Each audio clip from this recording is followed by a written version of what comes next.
right, we're live. Woohoo! Let's go ahead and get started. Let's get the iPad turned on. Starting at a more reasonable time, 12:30. I actually could have started slightly earlier, but there was so much to do. We had a lot of setup. There we go. All right. Very good. All right. Hey, it's Mr. Not True. Hello, Mr. Not True. Not True, Not True. I'm gonna jump over here. It's 6 Corrupted.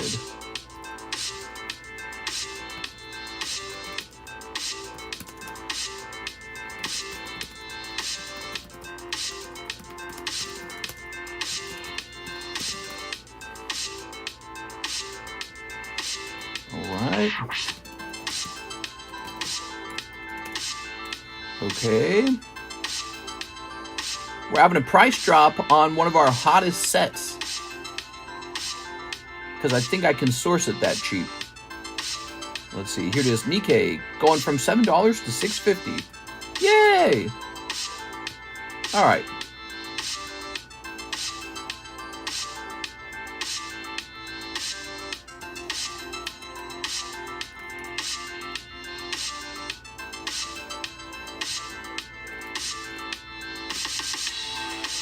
Okay, hitting save there. So Nikke, $6.50 per pack, $75 a box. I've got 4 cases of it. I just popped open a fresh case. Very good. That is one of our most popular items. And I think it's going to stay that way for a while.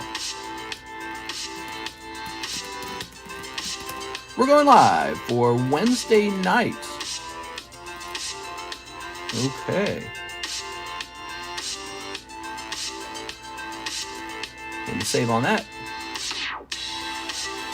Hey, here's Anthony Kalura. Slab away payment. Whoa! First order of the night is a slab away payment, everybody. $820? Jesus. That is a huge payment. Let's see what that was, though.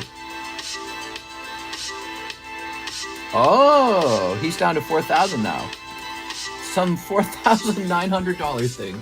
Wait, what was it? I want to know what he has.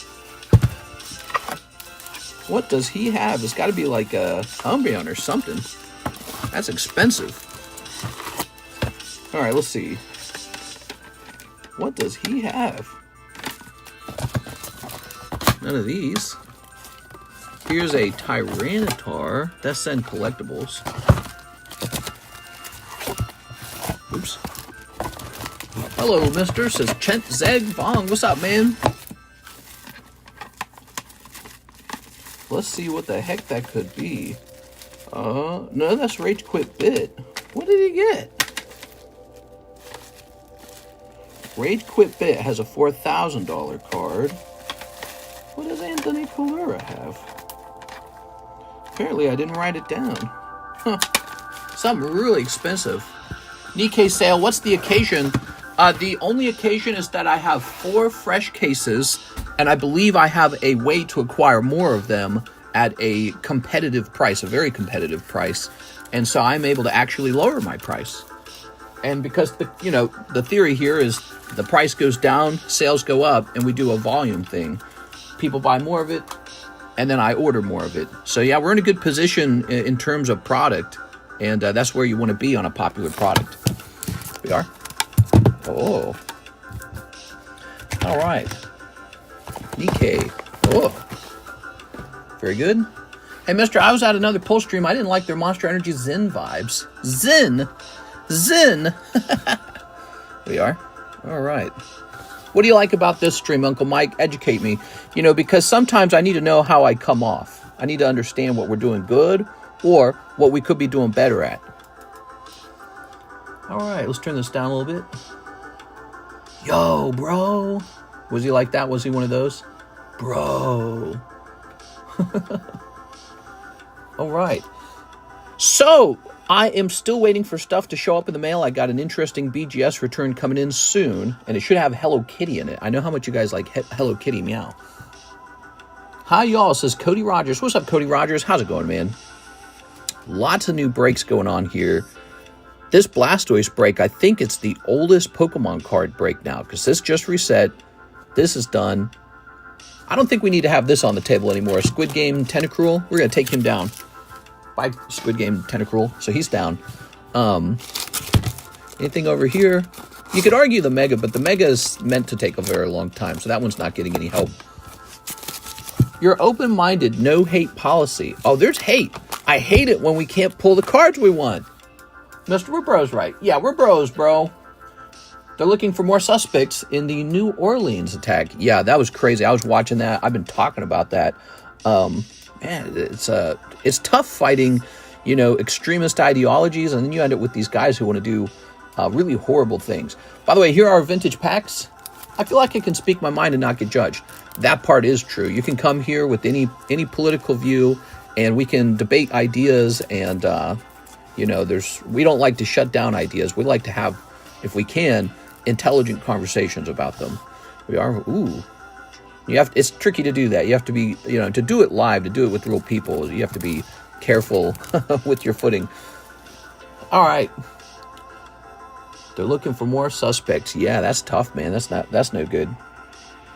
So what's popular? Terra Festival and Nikke are both very, very popular. Now would be a good time to sort of assess how the table's running and get things cleaned up. Oh, I know what else we did, and I'll announce this again later. The other thing I worked on is this. Look at that. Doesn't that look beautiful? So here are all of our vintage booster packs. There is a Charizard pack in here. In fact, it never got pulled on the last round. This pack here is a Charizard pack. It's a second Charizard pack. If one of them gets pulled, there's one in here. If it gets pulled, I'm sliding this guy in so that we got another Charizard, right? So I got the next one already ready to go. But yes, I need to fill up the rest of this box. I need more empty golden packs from the tag team era. Aren't these cool? These are really old now. These old tag team packs, they're so worn out. But yeah, so we got these Japanese vintage booster packs, and they look like this. Okay, there's a nice CD Snorlax with a swirl. They're very straightforward. They're $25 a piece. These will not grade 10. These are all used, okay? Some are probably a little nicer. Some of them could be damaged. Some of them could just be like 3s and 4s. Some of them might grade a little higher, maybe like as high as an 8. But I looked at them all. None of them will grade 10, okay? So that's a good one. So none of these will grade 10. And it's just a fun thing. Some packs are cold. They'll feature like a bad holographic Pokemon card. Some packs are hot. That was a hot pack. We'll put that back in the middle there. And we'll work them the same way we work the Holo Shuffle. Everything just gets shuffled each time. So deck split. Those are $25 a pack. They were pretty popular. They're more popular than the Pokebros. I need to work on the Pokebros next, man. Here's the Pokebros out here. Only a handful of Pokebros left. Maybe that's part of the problem. We need to change that. We need to have lots of Pokebros left. So I think when there's a lot of them, people go, ooh, that looks good. But all that takes a lot of time. But I was working on that today while Karis was playing Skyrim. Do you shuffle those or go in a line? When it comes to the vintage packs, we shuffle. It's a split, a deck split each time. We do that with the Pokebros too as well. Pokebros have changed now. You know this? Pokebros have cold packs and hot packs that are very clearly defined. Okay? So you'll know if you got a hot pack because you'll be like, ooh. You'll know if you got a cold pack, you'll go, ugh. So they're really well defined this time. In the past, all the packs were roughly $20-ish in value. People in the chat, excuse me, people in the chat will definitely judge you. Yeah, you'll get judged, but it's fun talking about stuff, and it's important too, you know. But this is primarily a card shop, and anyone's welcome in a card shop. We come here to have fun, and, you know, we talk about things because when streams run on for a long time, you always end up, you know, filling the time in some way or another. But maybe that's something I do well. I don't know. Yeah, this is a good place to talk about the news. Anything else in the news? The cat woman died. The woman who had the crazy surgical procedures to her face. I remember her for years, man. She was like part of my teenage years and on. She passed away at 84 from a heart attack. So, yeah, 84 is a good long life. Also, she lived a opulent life, so good for her. But her face was disfigured from all the surgery she did. I guess her very wealthy husband liked exotic cats, and she was trying to change her face to look more like an exotic cat. Mr. Whipple is here. Hello, Mr. Whipple. I just reset my laptop, so hopefully it runs a little faster. I don't know if it will, but hopefully it does. Let's take a look. I think we have an order in the queue. We have Mr. Robert Tumman, one of the new Charizard break with fish on the side. That was 18 hours ago, Robert Tumman. All right, here goes. So Charizard might run the fastest. There it is, Robert Tumman. Cybertruck exploded in front of Trump Tower. Yes, I think I heard they want to treat that one kind of like an attempted terrorist attack as well. They think they might be linked. Robert Tumman. Let's see what Tossie's over here. Crazy stuff. Where's my fish? Oh. Ah. All right. This is going to be 4. All right. Cybertruck. Did you defrag it, or is it a SSD? I didn't bother. First of all, it's probably an SSD, but no, I didn't bother doing any changes to the computer. I hope just rebooting it would maybe update it or something like that, because it's been running slow, man. This is already at 4 out of 10. That's so cool. Did you guys see this one? So that's the Black Flames Charizard. Very beautiful, by the way. And on the back, that is the very desirable Magikarp. So this is a great break. That is the fish break. Okay, next up, we have an order. Jonathan Fernandez. Sorry, mister, I said wrong. I wanted a whole box of Nikke Japanese. Here's the rest. Sorry about that. Jonathan Fernandez. I am confused. Is there more to that? I am very confused. Here's an Anthony Kalura 2 Slow King spots. Did we already do this? Are these old orders that I'm getting again?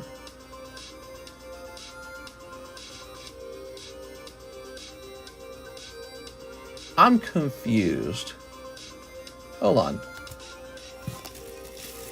Have we already done that? No, because Robert Tumman's not in here. In the Charizard with the fishy. Huh. He had credit, I believe. Oh, okay. That would explain it. That's what 6 meant when she says store credit. Okay. 6. Okay. There it is, Jonathan Fernandez. 1 whole box of Nikke. All right, good. Boop. It's just a clear cache and useless file functions. It'll help run it smoother. We are. I might just have to buy a brand new fast-running laptop. Oop, maybe we turn this down a little bit. I guess tonight was a no notification night. Now, that wouldn't make any sense, and I'll tell you why, because neither Mike Side nor I was posting to this channel. So I pinged the Discord server, and if YouTube's not notifying people, I don't know why YouTube would not notify people, because it's not a case where we're pinging too often. We did not post any content today. I don't like to hear that. I got one, says Avik. Oh, there you go. Avik got one. All right. I should pick a favorite girl out of the bulk and do what I'm doing with the Dusclops. Try to gather like 100 of that card. Maybe I'll give it away to somebody. What do you guys think of that idea? So out of the bulk here, what do you guys think is the most desirable bulk card? Is your bell working? Okay. Here we are. Okay. All right. Very nice. Okay. That's always the second option. The first option is cheaper. I bet you it's not this card, not this one. I don't know about this one, not this one. Okay, here's a holo. Here's a character. Here's a holo. What do you guys think the most popular bulk card in here is? Could be her. She's got giant chi-chis. Payday needs to hit. Yeah, where's my payday, bro? Look at the hips on this one. Dang, dude, that's crazy. I guess they're all kind of good in their own way. Did he order a full box? Yep, a whole box of Nikke. He ordered a whole box. Nikke is on sale. All right. Oh, maybe I'll just pick a character I like. We are? Ooh. Oh, you're making fun because I opened for Hithim last night? Yeah, that was a little debacle, wasn't it? All right. Oh, very nice. I've been waiting for payday since 1999. Okay, here's a holo. The jail girl. Apologies, don't mean to insult. Oh, no, I wasn't insulted. Here we are. And, dude, it looks like she's wearing panties. They know what they're doing. Okay, that's a Dr. Doolittle and a holo. All right. I would say the sexiest card was probably, I want to say this one. Let's see. Where'd it go? Well, this is music I'm playing. I thought it was, oh, not that one, no. I thought it was here. Oh, guess you had to keep going. Jesus, dude, there's a lot of bulk. Oh, this one probably. What do you guys think? You think that's the sexiest one? I don't normally finish movies I don't like. I saw Split today. Very interesting movie. Yeah, that's my favorite too. Split is my favorite. Let's see, let's grab a box. I'm a big fan of Split. Okay. Throw this away. All right, cool, man.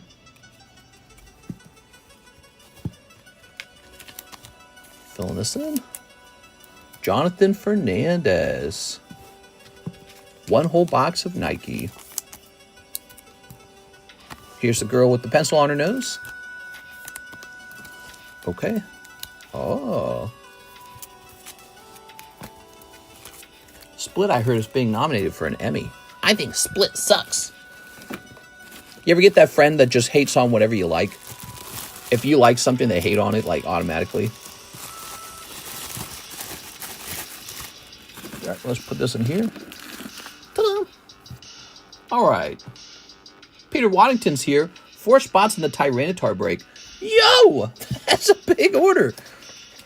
All right. I told you the Tyranitar is a cool guy, man. He's just a cool guy.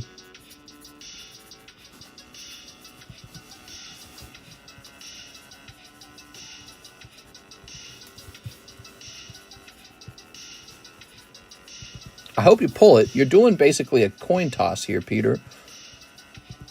All right. Banana splits are good, minus the banana. Ooh. So, let's grab this. Ta-da! This is going to say 1, 2, 3, 4, 5. That guy is now up to 5. He's ahead of the Charizard. That is a Heart Gold, Soul Silver, Vintage Tyranitar, graded 10. He says, and the Japanese Rocket Pack. Okay, let's see, Rocket Pack. Here you are. Ooh, Peter Waddington. You stream too late. I'll be watching in the morning. Maybe he's here. Is he here? I don't know if he's here. All right, so check it out. This is for Peter Waddington, everybody. Hey, nerds. What's up, Mary? Oh, my God, Mary's here. All right, let's get it, man. Boy, I wish I could just take the scissors to these packs. I really do.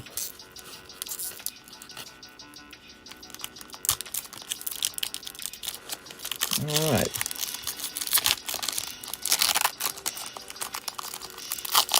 Let's see. Aha. Oh my God. Okay, that's pretty good, though. Ready? That is open all the way. All right. The back card's got this line on it. Oh, my God, and it's a Jolteon. That sucks. Why couldn't it have been Oddish? Let's check the back of this card. Look at this card, nice and clean. So something caused that. I wonder what caused that. Maybe it was during manufacturing. Ooh, Squirtle. Can't go wrong with the Rocket Pack, man. You can lick that right off. Here's a Mankey, Stinky Mankey. Okay. What happened to our New Year feast? Who had a New Year feast? What did I have for New Year's? I had cookies. Cares had marshmallows. I had cookies. We didn't really do too much for New Year's, to be honest. Yo, Magnemite. Here's GameStop pre-orders for Prismatic already filled. Big sad. Well, it's probably filled by bots. Oh my god, this guy's got such a great round. Look at this. One Flareon could pay for like half of the booster pack if it grades 10. And look at the centering on the Flareon. So good. Oh man, that's such a desirable card. Congrats on this good pack. It's too bad about the Jolteon. If you had Jolteon and Flareon. Okay, there's Persian. And here is... Ready? Oh, Slowpoke. All right, what do we got here? Please be Dark Charizard. Oh, one of my favorite Pokemon cards, Dark Magneton. Sadly for you, when this card is a 10 in Japanese, doesn't really go for that much. In English, it's more expensive than the Charizard in English. That's because it's so hard for it to grade 10. It becomes a bottleneck for completing the PSA 10 collection of Rocket. But in Japanese, he grades 10 pretty easily. So he's still a lovely card. And luckily for you, your round also contained the Flareon. So this is still a great round. All right, so let's go ahead and grab you a holder. Looks like I'm going to need another box of those in a second. And what am I thinking about? Oh, I'm thinking about grabbing another Rocket pack. There we go. Welcome to Poke Emojis. Mister's toe. Why is it under Mister's toe? Yeah, Mister's toe. Wait, what? Ooh. Ah. Oh. Okay. So that's for our friend Peter. I think he's got a bag over here, right? Yes, he does. That was so fun. I'll go ahead and mark that. And good luck on the Tyranitar. You might just end up losing like 200s like that, you know? Because you're just going to get 4 hollows if you miss. So good luck on that. Just be aware of your risk. Okay, Mike's side.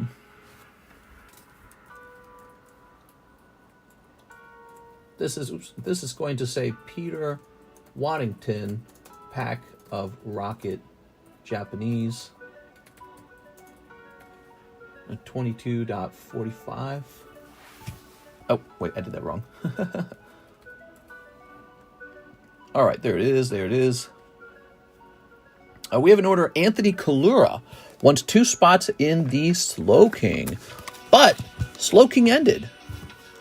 Anthony Kalura, if he's watching, he can spend this right now. I wouldn't mind tossing him in there. But I don't want to send him into something that he doesn't want. There we go. All right, look at that. Beautiful. Whipple, welcome to Poke Emojis. Ah, nice, dude. Thanks for getting a membership. We have a theme for Jujutsu Kaisen. Ah, Jujutsu Kaisen. Here it is. Oh. For F's, phone deleted your messages. Excuse me. All right, here we go. Fat finger that one, Mary. There we go. So Tyranitar up to 5 all of a sudden. We're going to start moving star spots into this poker card next. The poker card's the oldest break now. He needs some help. Oh. Suguru Geto. Megumi Fushuguru. All right. Here's Kento Nanami and Action Point. Nobara Kugisaki. Kugisaki. Oh. Here's Boogie Wookie. How do you say that one? Ayo Toro and Toge Inumaki. One more. Time for a hit. Time for Nobara Kugisaki. Wah! All right, there you have it. Remember the good old days when you would give me spankies? What? There it is. Ta-da!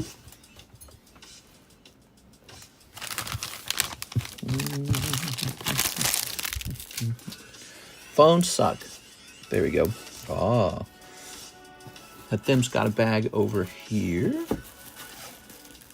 A very full bag. I don't know if we can fit much more in there. We might have to give you a separate box at this point. Before I was modded. Oh, nope, still fitting. Good, good, good, good, good. Beatrice Moniz, can I get a spot in the Fish Charizard slab break? Oh, it's close. Who's going to finish first?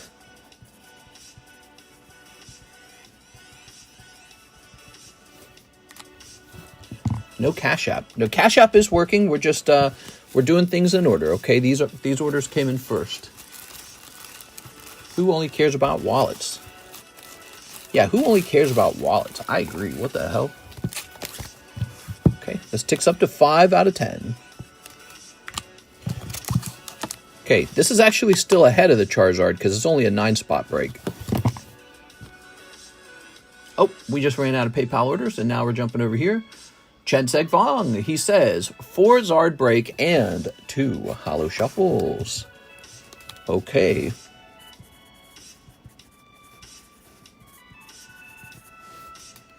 You are going right in there to the Charizard Shuffle. The Fishy Shuffle.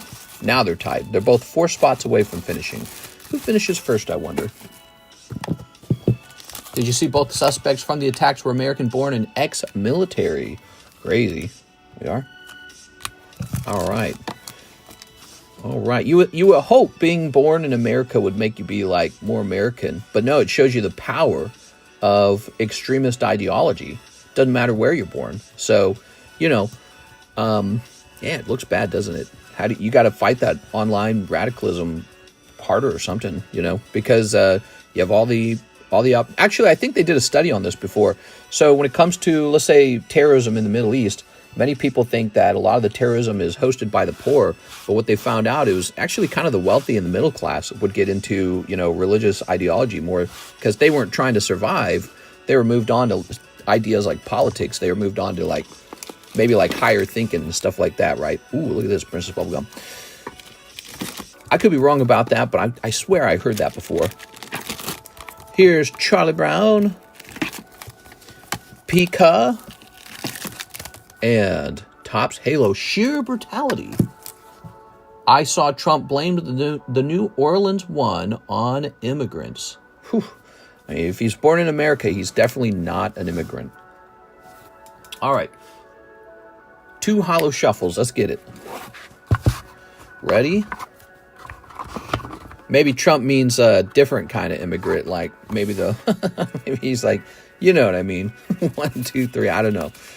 Here's a 1, 2. There we go. All right. But Trump's pretty old. He remembers a time in America where that didn't happen. There was nothing like that. And maybe what he means is, in general, too much immigration has led to this in the future. Maybe that's his concept. Mr. Chen Seg Fong. Because I remember that too. I remember the 90s. There was no way would you get news like this. That would be like shocking. It's such a rare idea. But then again, you have all kinds of new mass murders, mostly shooting, right? So it's the rise of social media too, in my opinion. We were talking about this just yesterday. The idea of social media. Now people want you to know their stupid manifesto. People want you to know how they're angry and how they feel. And it's like, all right.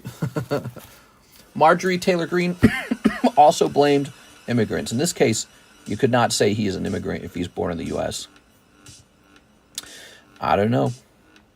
Here we go. You ready? Bubble gum. The whole conversation around it gets pretty dark. All right. I think we are going to lower this price and put this up into the girl shuffle box. Ready? Let's see. 2, 3, 4. She's going in the bubble. She's going into the the waifu shuffle for $40. T13. Bubble gum. 10. All right, good. What exactly did they say? So you said he blamed them. What exactly were his words? Put this up here. I mean, let's see what... I'm curious. The Cybertruck attack guy was a former intelligence agent. Very sus. Oh my god, dude. Let's see. I actually downloaded Truth so that I could, because he always posts on Truth. Let's see.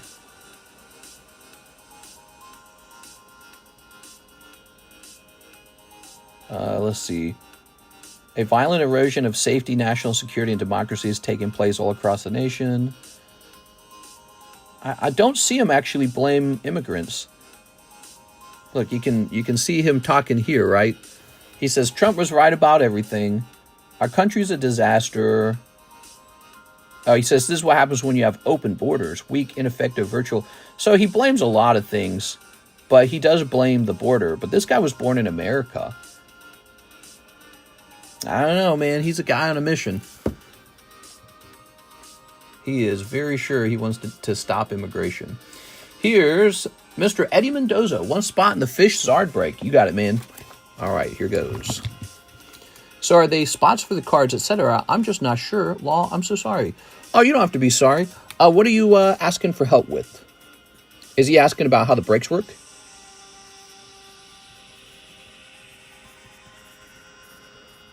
Okay. The timing of this attack is pretty rough. Germany had the Christmas market attacks. That guy claimed, people claimed he was a secularist, right? Like he was no longer Muslim. He was against Islam, but he was from Saudi Arabia, and he did the same thing. He did a Christmas market attack, which is like becoming a thing. It's like a pattern now in Germany. Like, don't go to the Christmas markets. You might be a victim, because they've had enough of them that it's like predictable. 1, 2, 3, 4, 5, 6, 7. I think that could show up in their upcoming elections. Fear of all that, you know? But if he was apparently not Muslim, there you go. But then you get people who are like, yeah, well, he was just faking it, you know? Or something like, I don't know. Who knows? Here's Zach Allen. I don't want to speak on it too much because, you know, there's real investigators working on all that stuff. So I'll leave it up to police and investigators to report all the news and all of the facts about the situations. I don't have all the facts. We're just, you know, looking at the headlines, speculating. It's really sad. There's one thing that's sure. We have to make sure when people go to these parties, everything's got to be behind glass now. Everything's got to be locked up. Everything's got to be behind a cement border. You know, you got to do the cement blockade around your whole area, your whole street.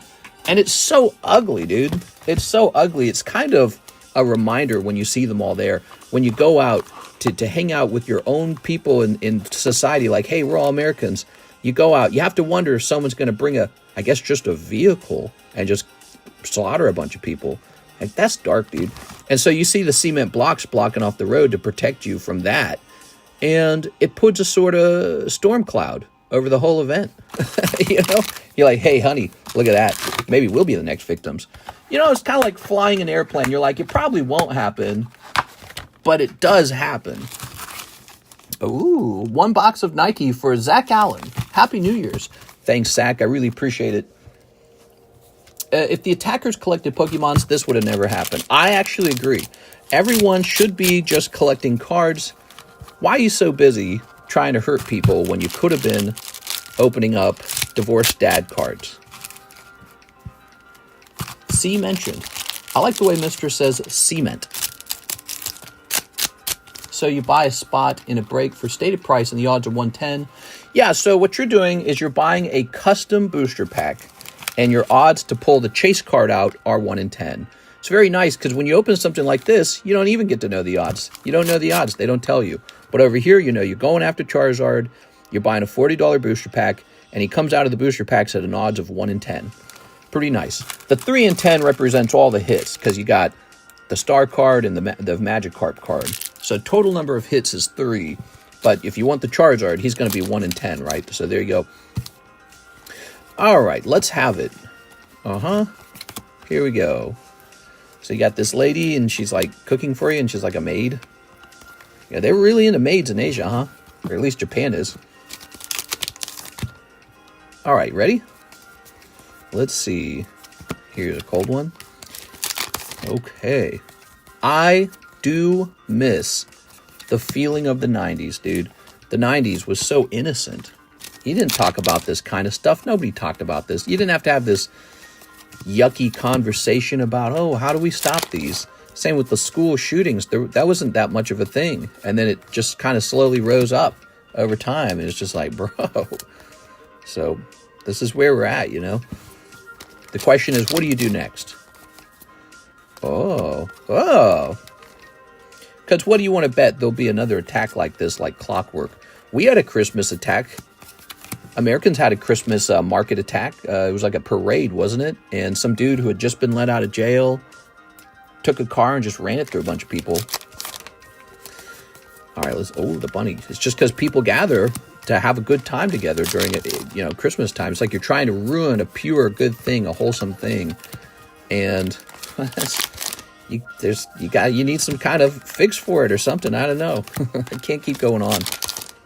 All right, and again, it is, in my opinion, it is pretty dreary, the idea that everything just has to be on lockdown all the time, right? So if that's one of the solutions, just lock everything up.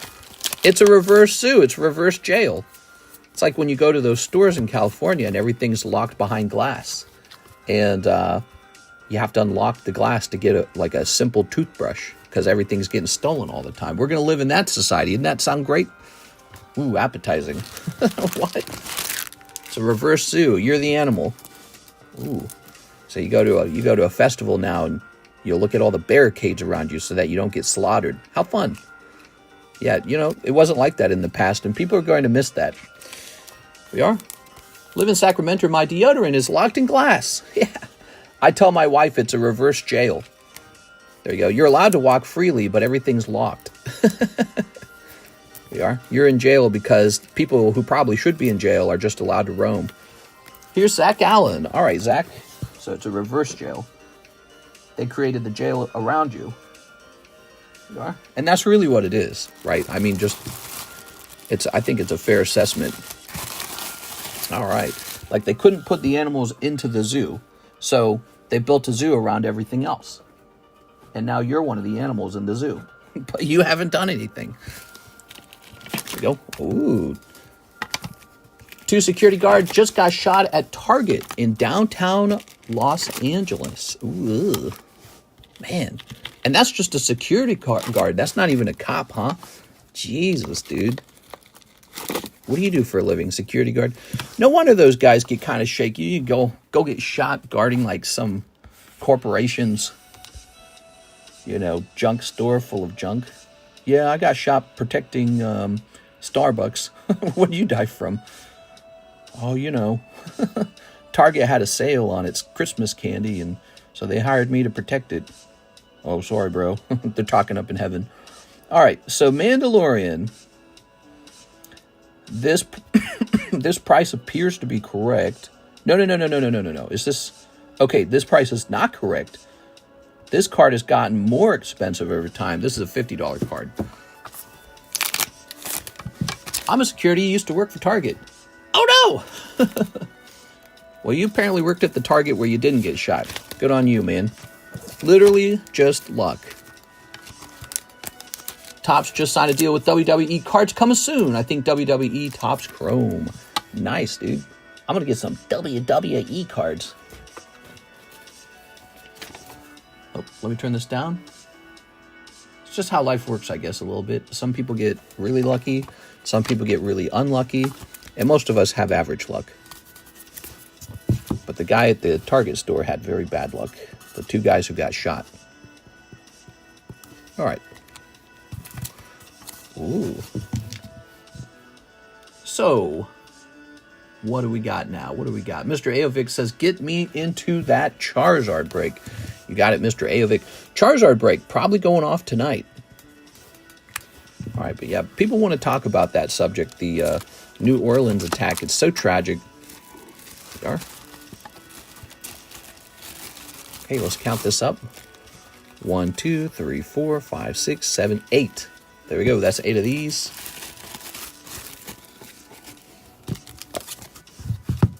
All right.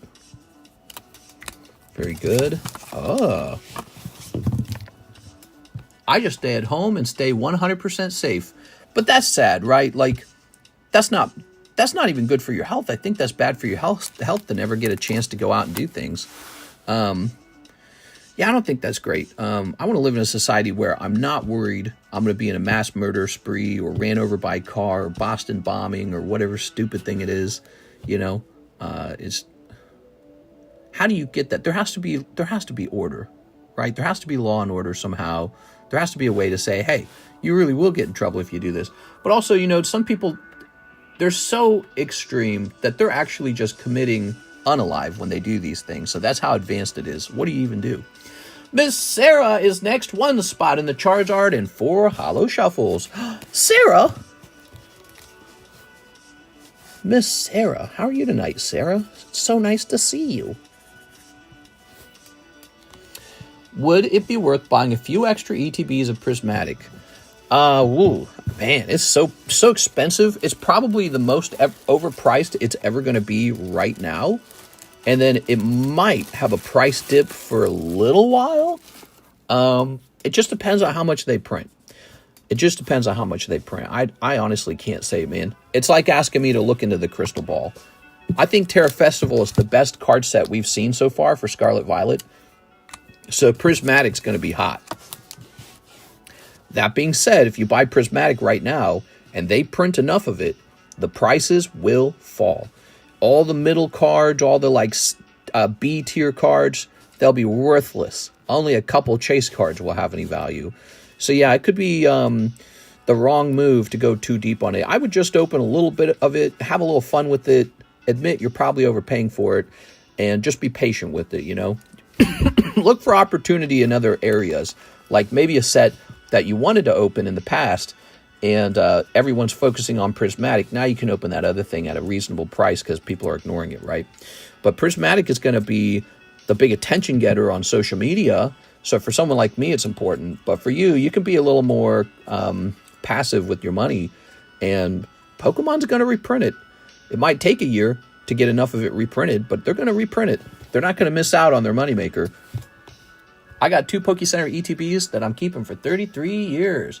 I think the price will dip a bit on release. I hear English pull rates will be brutal. They're not just brutal, but even when you do get good pulls, they don't grade well. Mister, if you're one of the gays, does that mean we won't be in our next life asking for a friend? Are you saying you change your sexual identity each new life? I don't know. Let's see. Zen, you to read messages in Discord. Oh, we got a Discord message. All right.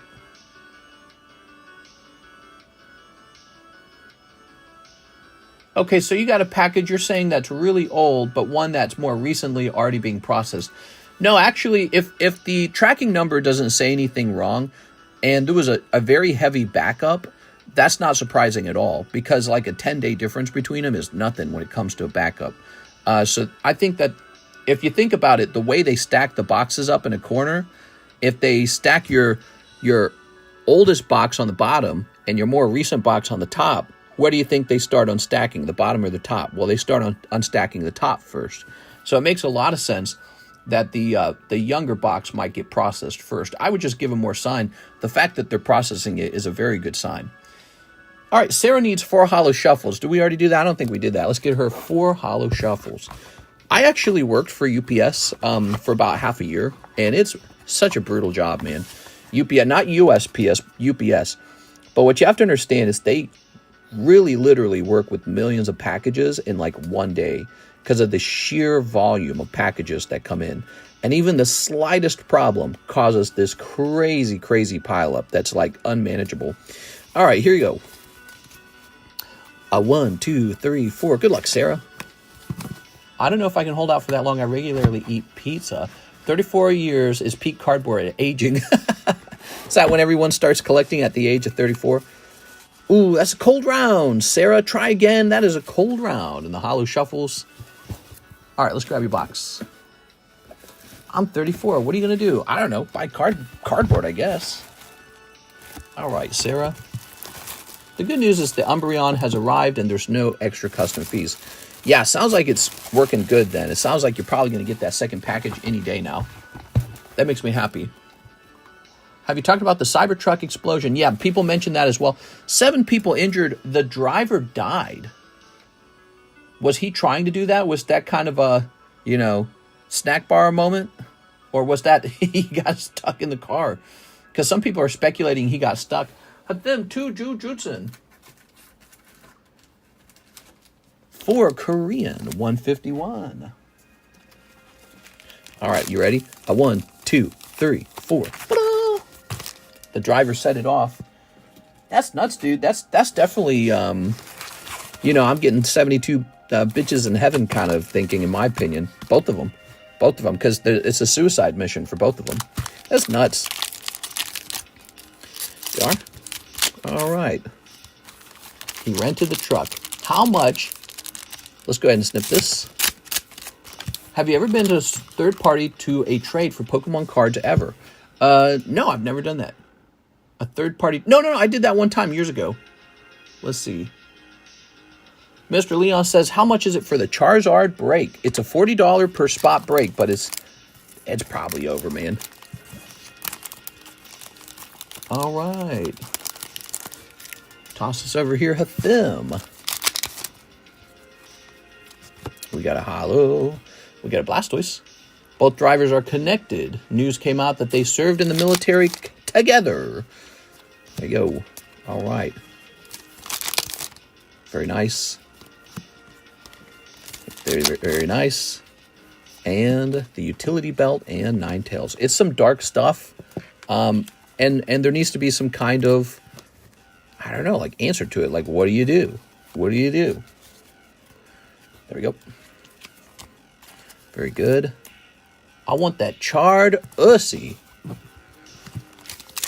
We got Nobaru Kugisaki. You got an action point as well. And Mahito Holo Purple. Any free ones to start the year? I'm going to get some free ones for Mr. Ran. Well, let's see. Let's see who pulls the hottest card tonight. Maybe they'll get a free one. Maybe we should do that, like top score. How would that be to find even, though? Oh.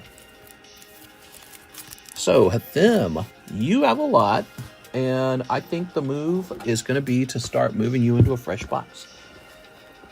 Oops. Nestle this in here. As we do. We don't take care of our veterans. Nah, dude, this ain't that. This ain't a we don't take care of our veterans situation. He's flying an ISIS flag. This is a religious radicalism problem. You know? We had homeless vets the whole time. They don't join ISIS. This is an ISIS problem. Let's see.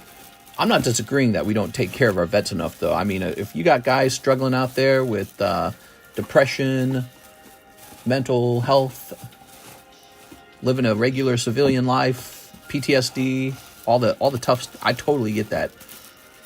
And so, yeah, we could do more for them, maybe. And instead of all the typical crazy things that we spend money on, maybe take care of those guys. But as for this scenario, I think it was just radicalism. They've been radicalized. Okay, let's grab a sticker. We're going to say Hathim on the sticker. Okay, Mr. Hathim.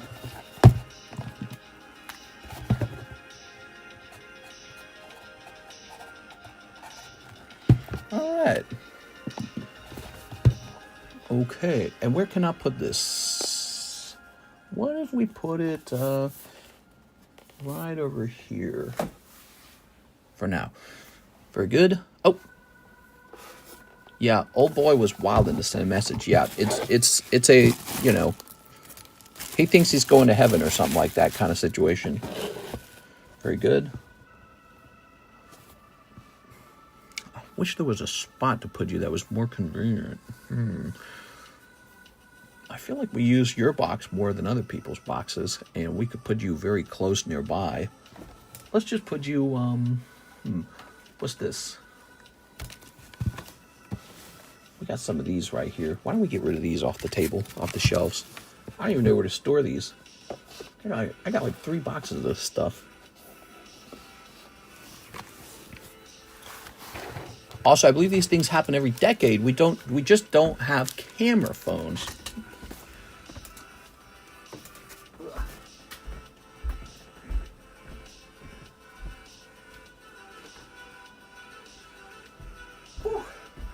I don't know about every decade. That's too big of a time lapse. I think it happens constantly. It happens constantly. It is a consistent problem. Okay, you ready? Here goes. Mr. Thim, same as last order. What was the last order? It was 2 Jujutsu Kaisen for Korean 151. 2 of these and 4 of these. All right, South Korean president got an arrest warrant. Whew. Jesus, man. That's the guy who called the martial law because he didn't like how things were going, right? Toss it out there. He thought he would just have the military take over. Jesus, dude. All he had to do was not that. We had the military guy who set himself on fire at the base. You are? Oh, yeah, I forgot about that guy. And he's still dead, and mostly no one remembers him. I'm going to tell my kids, no matter what you believe in, don't set yourself on fire. Just go have some more kids. Stop worrying about everyone else's business. You know what I mean? It's crazy. All right, here we go. We got Yuji Itadori Kasumi. Don't do that. Divergent Fist. Oh, Kento Nanami. I'm all into that biology stuff, you know, like, you know, you're a failed animal if you do that kind of thing. Like, what are you thinking, bro? Go have some babies. You should be busy making babies. You're busy doing that stuff. Kento. You got Kento, bro.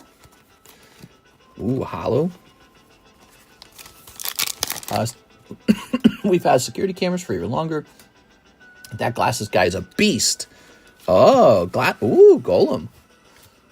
That glasses guy is a beast. Here it is. Your beast of burden. That's a Mick Jagger for you. And here is a Shelder with his little tongue out. All right, all right.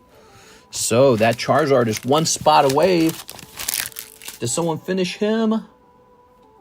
No, no one finished him. We have no one in the queue. 1 spot in the Charizard break, and the Charizard break goes off, everybody. 1 spot in the Charizard break, and we begin a new break. Make Blankin great again. Stop setting things on fire. Have kids.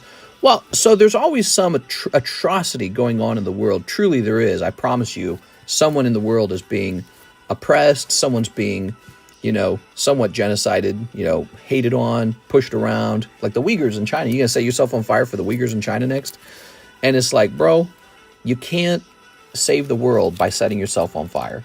You could do more good just staying alive and fighting those issues while you're alive. But in the meanwhile, why don't you go have some children too, you know? Like, so I see that kind of stuff as mentally disordered.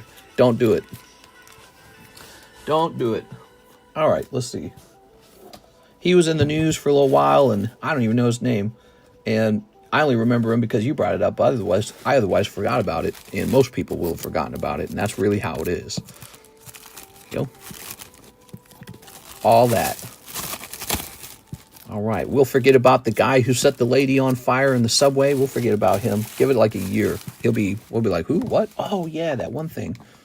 That's exactly how it works. Just a blip in history. We'll be talking about Mr. Beast. Oh, Mr. Beast. Don't do it. Stay alive. Oppress me, senpai. Oh, hell yeah, dude. Mr. Chentzeg Vong. He says, finish that Charizard break. Here goes. $9 on glasses guy. Not bad. You did it. Okay. Let's get it started, man. Party time. The Charizard break is going off. Oops. Mr. Beast got engaged. Good for him, man.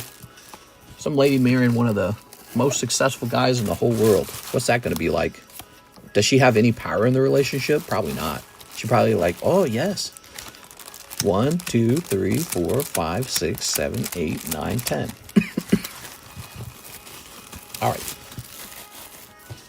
Every can of Coke reduces your life by 12 minutes. Whew. 1, 2, 3, 4, 5, 6, 7, 8, 9, 10. All right. 1, 2, 3, 4, 5, 6, 7, 8, 9, 10. There it is, all the spots. We're ready to go. So let's talk about these placeholders. That's Charizard. This is the fish. And this is the star card. There they are. You know why they're psychic energies? Because you have to be psychic. There you go. You gotta be like a crystal ball mind reader. Okay. It's hard holding and stuffing 3 cards in here at the same time. All right. All right. People are being killed as we speak. I'll have a McDouble with the side. Exactly, dude. Exactly. And so when somebody decides they gotta, you know, set themselves on fire over the problems going on in the world, I think they got mental health problems, essentially, because you think you can save the world by setting yourself on fire. When you look at what he actually accomplished, he really accomplished killing himself. That was about it. He didn't change anything. The outcomes were all still the same. And I can't even remember his name. So, not a smart thing to do. And besides that, he could have fought. He could have been an activist if he just stayed alive. He could have done so much more if he was just alive, you know? He could have been part of political organizations and movements and just been part of their groups and fought. You can't do anything if you're dead. So, all right. So, give me a number. I drink Diet Coke so I can eat regular cake. Oh, he figured it out. One more Fatalis to solo, then I have all the weapons. We got a 1, 2, 3, 4. Very nice, thank you. Now let's go ahead and shuffle these up. Show the names off real fast. Do. All right. The Whipple 200 IQ move right there. Yeah, 1, 2, 1, 2, 1, 2, 1, 2, 1, 2. All right. But that's like a whole different subject, man. 1, 2, 1, 2, 1, 2, 1, 2. I don't know why that's funny, but it is. Accomplished death. Yeah, not smart. All right, give me a number.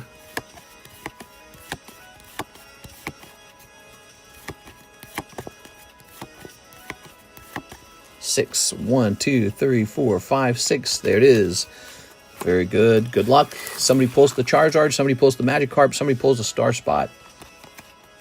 Mr. Vaughn, you pull a cold one. Miss Sarah, you pull a cold one. Sorry, Sarah. Here's Mr. Vaughn. He pulls a cold one. That sucks. Here's Miss Beatrice pulling a cold one. Here's Zen Collectibles pulling a cold one. Whoa, they're all at the end. Here's Mr. Eddie pulling a cold one. Oh, sorry, Eddie. Wow, they really are all at the end. Here's Aovic pulling. Oh, Mr. Aovic. He jumped in a break and did okay. What do you think of that, Mr. Aovic?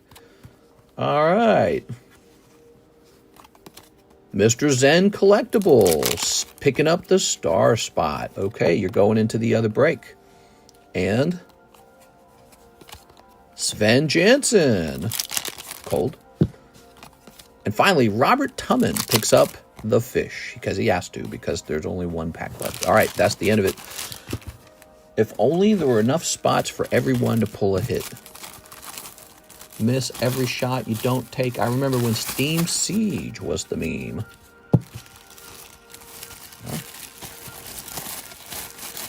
Okay, so I'm going to set these here for the moment. That's everyone's holographic cards. I think I might be donezo with the breaks. The breaks are pretty painful if you miss for a while. Feels better when you hit. You gotta remember the concept of the breaks is that you're opening a $40 booster pack. And you gotta like $40 booster packs. Alright. Alright. You never have to buy booster packs. You can always just go buy the slab that you want. So you can just go buy a Charizard. But for people who enjoy opening booster packs, they go, okay, well, what kind of booster pack should I open tonight? And I like to argue, I say, hey, come open this. This is a good booster pack. But the problem is, you can still do bad. All right, Robert Tumman. Mega Booster Robert. Oops. Okay.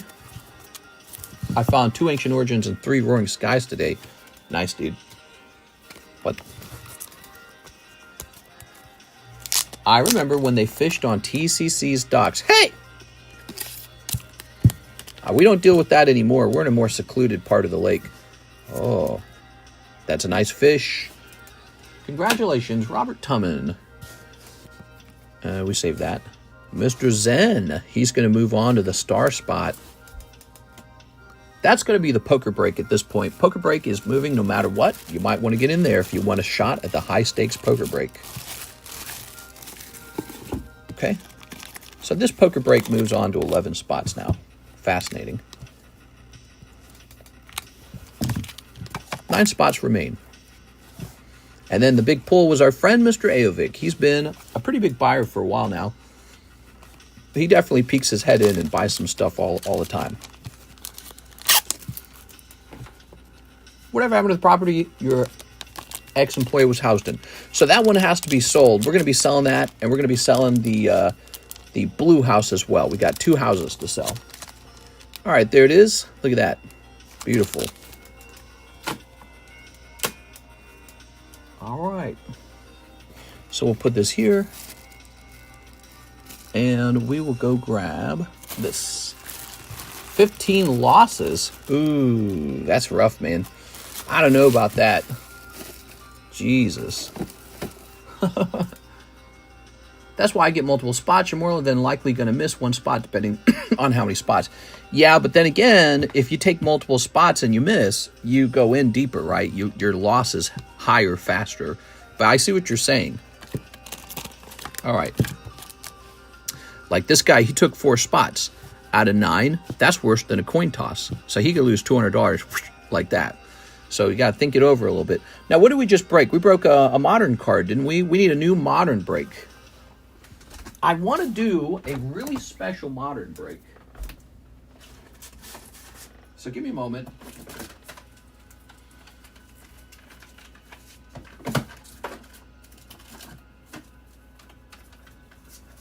I kind of want to do this.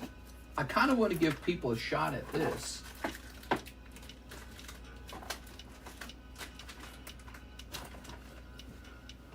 All right. It'll be kind of like the rare candy break, but it's truly exciting. There we go. That is English Magikarp.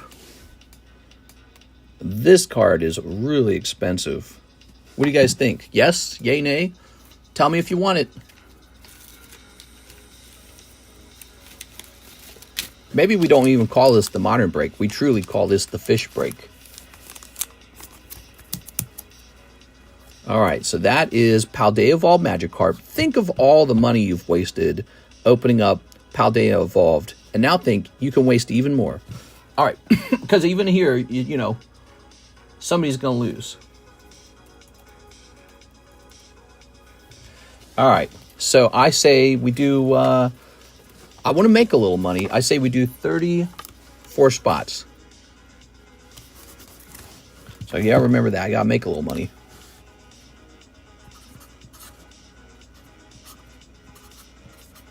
Heck, man, I think that makes it exactly like the rare candy break. But I don't know. I want to host it because it's so cool.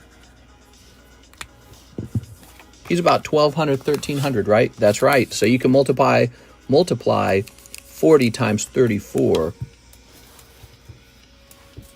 It's very exciting because for $40, you could pluck this guy and have it turn into a 10.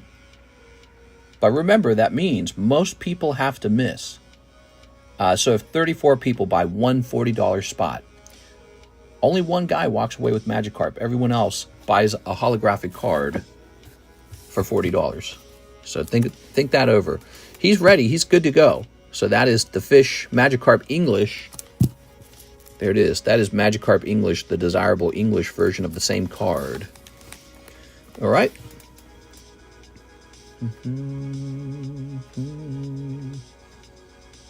Alan Abale is here. A spot in the Tyranitar for Alan Abale. That's really good. That's Heart Gold So Silver. Holographic Tyranitar. And it's about to end. And I'm not surprised. Kind of sad I didn't get into modern yet. Vintage has been treating me well. A 3% chance of hitting the big fish. I need a calculator. 40 times 34. You want me to do that for you? Watch. It's not an unreasonable ask price. You have to imagine so that comes out to $13.60. That's not unreasonable. because I also have to pay a 3% PayPal fee on that mostly. So when you say times 0.03, oh, hold on, 1360 times 0.03, I pay a $40 PayPal fee in theory, right? So, yeah, I mean, I'm not asking an unfair amount here at all, but I want to be able to host this because I like what we do on this channel with these breaks. I think it's very special, and you know, if I made it like 50 spots, people would be like, barf, no. All right, 9 spots left on Blastoise is 2 pokers. Is that an ad? We got an ad. What the hell?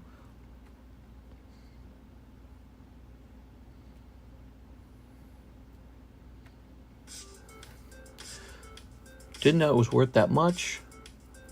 Ah, gotcha. This guy is like a $1,200 card or something like that. He is very expensive. Yes. This guy. Let's see. That is a Supreme Modern Break, the Magikarp. Let's move this poker card off to the side. He's been a slow mover. Sorry, poker card. It's just the truth. Poor poker card. But there are some big buyers who are waiting in there. They like him. When this ends, we'll get a new poker break. Maybe put nice cards in the pack. Okay, so we can do that. But guess what? Nice cards ain't free. So this number 34, goes up to 35 to add $40 worth of nice cards. Goes up to 36 if you want $80 of nice cards. So now your odds of the Magikarp look like 1 in 36. Do you want that? That's my question for you. Do you want the break to be like a break where it's Magikarp or maybe like a nice raw card? Or do you just want it to go straight toward the Magikarp? Because what you're having me do is you're having me dilute the break. It's diluted if I do that. So you got to think that over and decide if you want it. All right. All right. What do we got? We got 3 fat booties. Alan Abel got in here. Did we tick it up actually? 1, 2, 3, 4, 5, 6. We are at 6 for the Tyranitar. I can see Anthony Kalura jumping in there for sure. That's probably going to be exciting for him. He'll be like, I'm jumping in that one. All right, there it is. This guy is at 6. Very nice. 6 out of 9. I just sold a card on eBay today. I like eBay, man. eBay's really good for selling certain cards. I sold a PSA 3 Cardos checklist card, which probably never would have sold on the table. It just sat here on the table for weeks because everyone would be like, I don't want a 3. He sold on eBay like that. So I'm gonna be experimenting with more eBay stuff.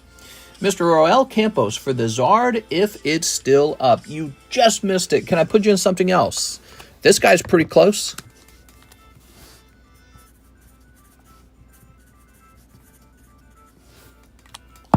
You can put it toward the slab away. You got it. Slab away time. Oh, I need to make a... I forgot about this. Hold on. Let's head over here.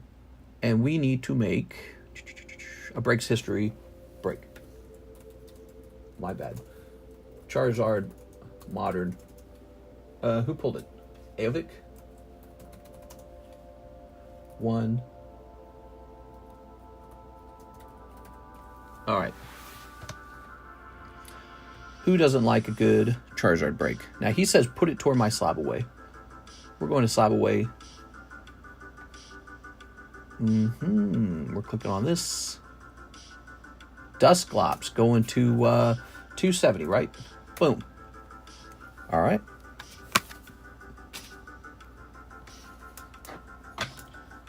That Zard has been going up in price recently. What, the burning flames chart? Well, yeah, because he's too cheap, actually. Let me show you some vintage packs for sale, everybody. If you're a big baller and you want to open up some vintage packs, here we have them. All right, we've got Jungle. We've got this base set for the 2003 Ruby Sapphire, and then Ruby Sapphire Sandstorm. 3 very nice sets. This one has Mewtwo EX in it. That's the Chase pull. I'd feel more comfortable going in on breaks with the spinning wheel than shuffling. So what we do, the names are shuffled and the packs are shuffled, and someone in the audience just picks a number. I do not want to introduce a wheel to the table. I would feel like a freaking roulette table, dude. So I don't like that at all. It's like, why do a wheel? Why not just do this? We'll just roll dice, you know? So I don't like that at all. Shuffling booster packs feels way more authentic. It feels way more Pokemon, you know what I mean? It feels like Pokemon. But yeah, I don't know. A wheel. Why don't we just get like the roulette table right now? Them 3 Surging Sparks. 2 Japanese OP5s. 2 Japanese OP5s. You got it. Ow! Look at this poor finger, man. I keep bumping this and it keeps tearing the skin away. Ow. Did you price a Japanese base set or was that a no? No, I've not priced that. We are. I could. Those are tricky because those are heavy or light. I don't know about those. Here we are. It's pretty bad to open a light one, from my experience. Band-aid that thing. Yeah, I might need some kind of super glue or something to block it. That hurts like crazy. Instead of asking the chat for a number, could you use a regular 6-sided dice too? So I've thought about that, but then if we're just going to use a dice to cut the deck, why not just use a dice to determine the winner, right? Like, look, there's 9 people in here. Why don't I just roll the 20-sided die, and when it lands between 1 or 9, that's the winner, right? So, no, we don't want to use dice. I don't like dice. I don't like wheels. All I like is booster packs. Booster packs are the only thing. We shuffle the list of people who bought them, and we shuffle up the packs themselves, and that's it. That's what Pokemon does. Pokemon shuffles the packs when they put them into the box. They have a machine shuffling the... they have a machine that when the packs get loaded, they're shuffled. That's what creates the randomness. All right. Randomness, very important in boosters. All right, I understand. That's why I figured. PSA 10 gold... Yeah, we saw that. Cybertruck driver and New Orleans attack served together at the same military base. They were definitely doing Aloha snack bar together. They think they're up in heaven getting 72 hot bitches. I don't think they are. I think they're just dead now, and that's it. I think that's what happens. But they think, their belief is that when you do those cool things like blowing people up or whatever, you get like 72 hot women to yourself. And I think that that's causing a lot of problems, that belief is. I think it's causing a lot of problems. It seems to work. I should say that. If you open the right booster pack, you get a hot girlfriend. Then they just sell all day. They are. But no, that's a pretty serious subject, not to be made too much light of. But yeah, it's I think that's what they're doing. Mr. Hathim. Where did we put you, Hathim? Oh. Just created your bag. They're in hell getting but what if they are, mister? I know. What if Harry Potter was real? What if the flying spaghetti monster is real? You can't prove that the flying spaghetti monster is fake. He might be real. And the flying spaghetti monster said, if I set all your cards on fire, I get hot bitches. So, how much faith do you have? Speaking of hot bitches, wow. That is the girl break. It is stuck on 7. Maybe we'll give that card set help or something. In hell getting a pineapple. There are people who are seriously injured and lost loved ones in those attacks, and they are probably kind of hoping that that's what's going on. All right, let's get this a new sleeve. Toss that out. Hey, man, if you just do this horrible atrocity, if you jump off a cliff, it says right here in my holy book, if you jump off a cliff and push others with you, you get hot bitches. Wow, man. How convenient. What a great idea. I believe you. Why would he lie? There we go. All right, there we go. Charlie Brown. Next up, we got Jeff Leon. 1 box of Nikke. And can we use the credit 8 packs of Fuji 2 I have for 8 packs of Fuji 1? Yes, sir. Let's do that. What's your view on crypto? I like it. I also think that it, it's very speculative. I think it works like a pyramid scheme. But you know what? I had another revelation. Everything works like a pyramid scheme. So I used to criticize crypto as a pyramid scheme But actually, that's the nature of everything, isn't it? Like gold. Gold is like a pyramid scheme.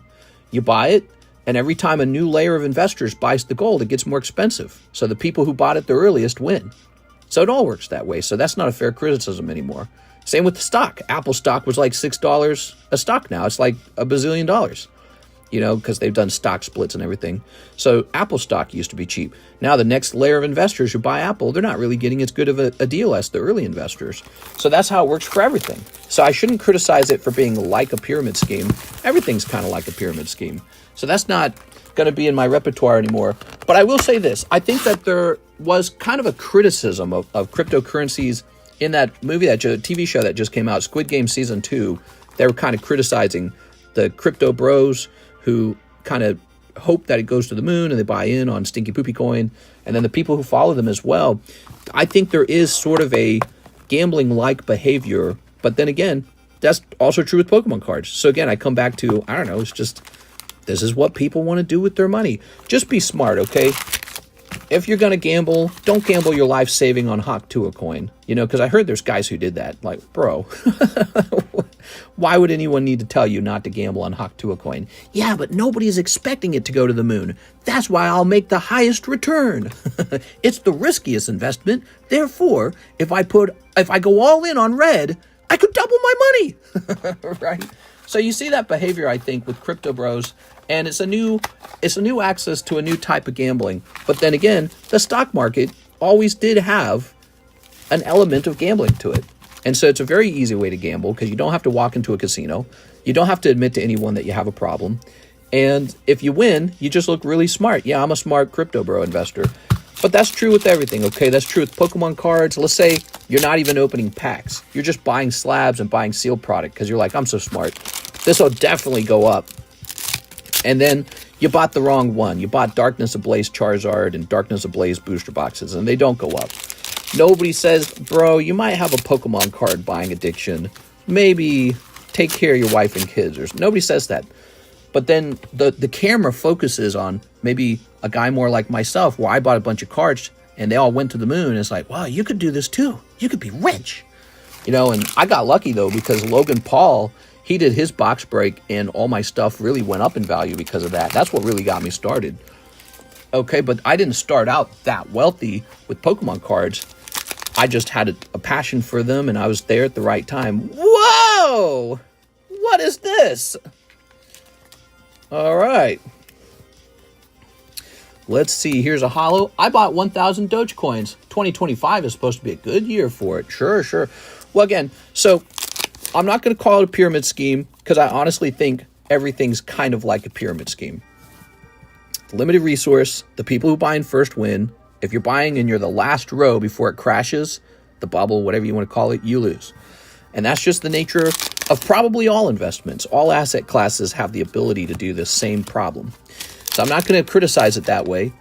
But I do feel that it really does entice people into thinking that there's quick, easy money right around the corner, and that's not true. You just don't know what's going to explode in value tomorrow, and you can make an educated guess, but don't be surprised if you place all your money on Red 31 and then Red 31 turns out to be a bad investment, you know what I'm saying?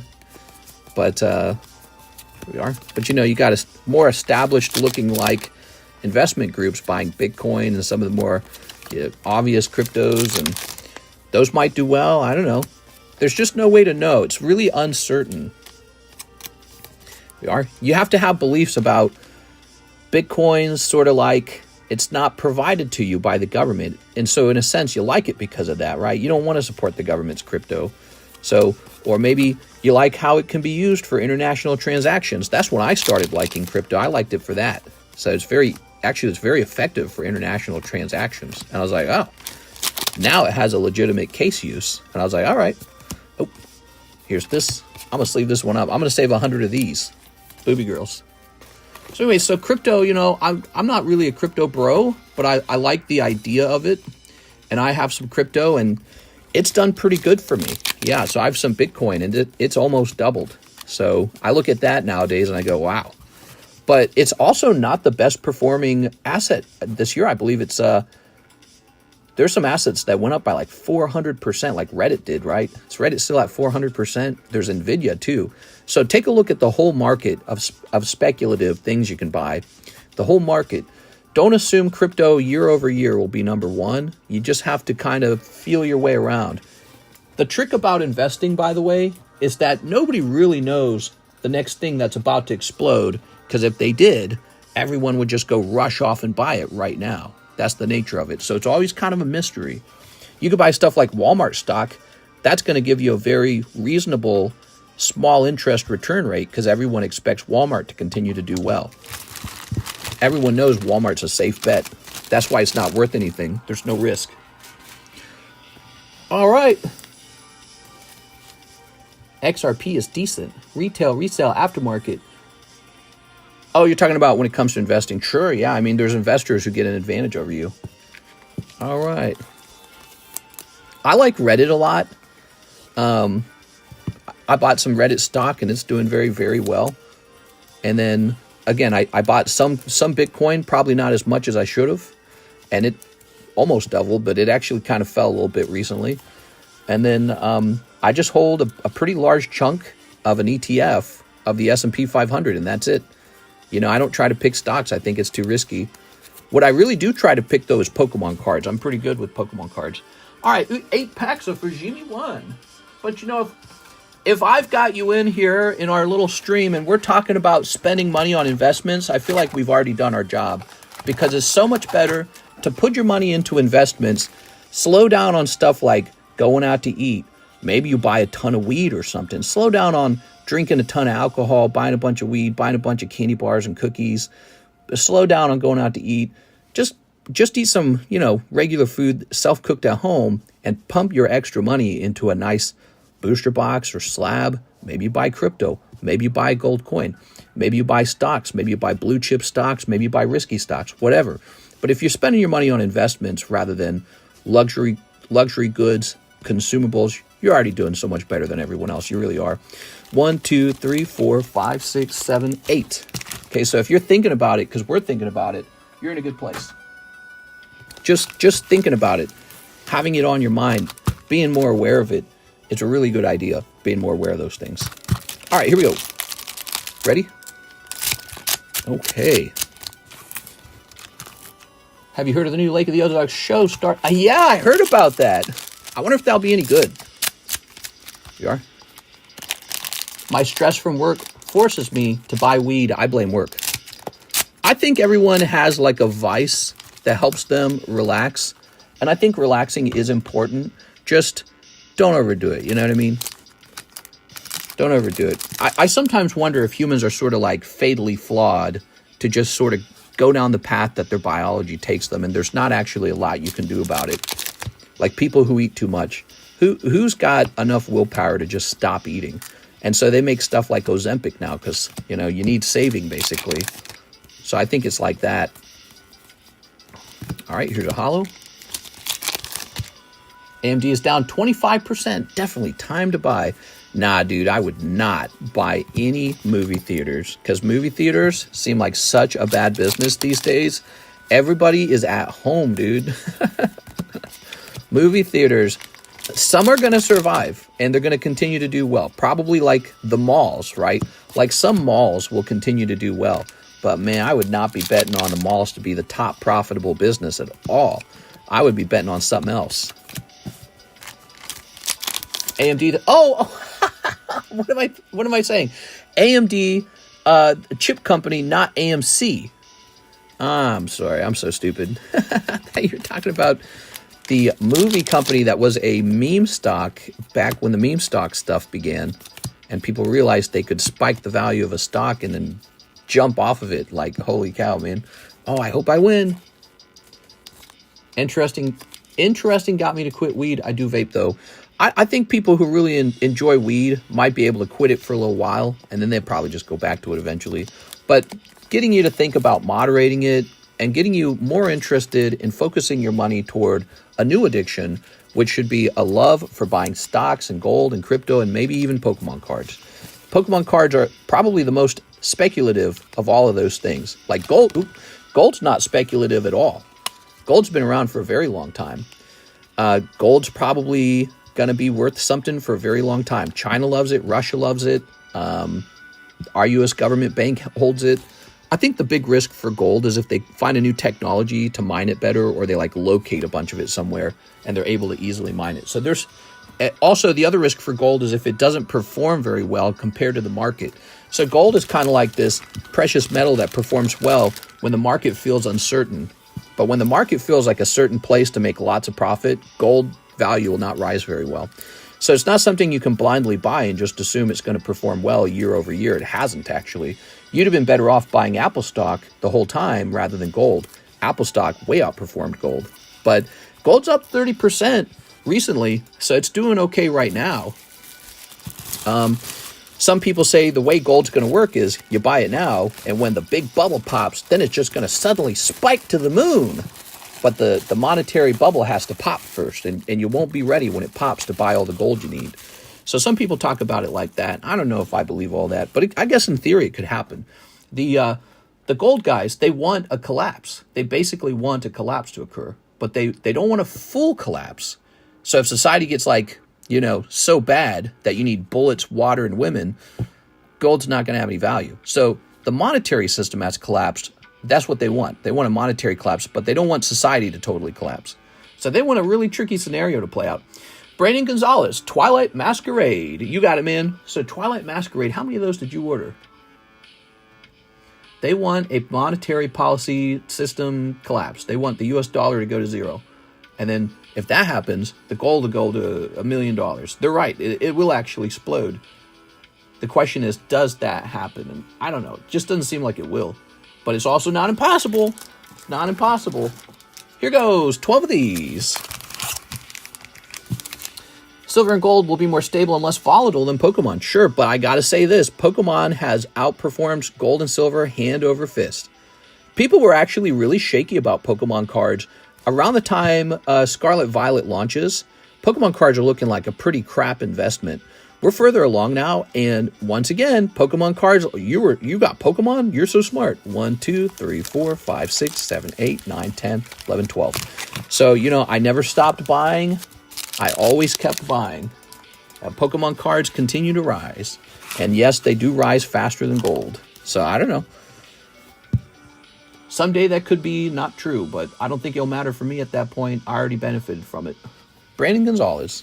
You have to decide if this is still a good year for Pokemon. Maybe last year was the last good year and Pokemon's going to crash now. But no, that won't happen. Pokemon's getting close to launching a new game. And Pokemon also benefits, this being the latest year for Pokemon Scarlet Violet, this year should probably be pretty nuts. What we'll see is this rocket set will come out, and then around Christmas time of 2025, some absolutely bonkers set will come out. I don't know what it'll be, but it'll be their final set for Scarlet Violet. It'll be their final set, and it's going to feature some sexy-ass Pokemon cards for sure, because that's the pattern. If you look carefully at all the sets ever released, Pokemon has a careful pattern where at the end of a generation, the hottest card sets come out. The beginning of a generation, all the crappy card sets come out. At the end of a generation, all the hottest cards come out. That is the pattern. They are following it to a T right now. We just got Terra Festival, and we're beginning the final year.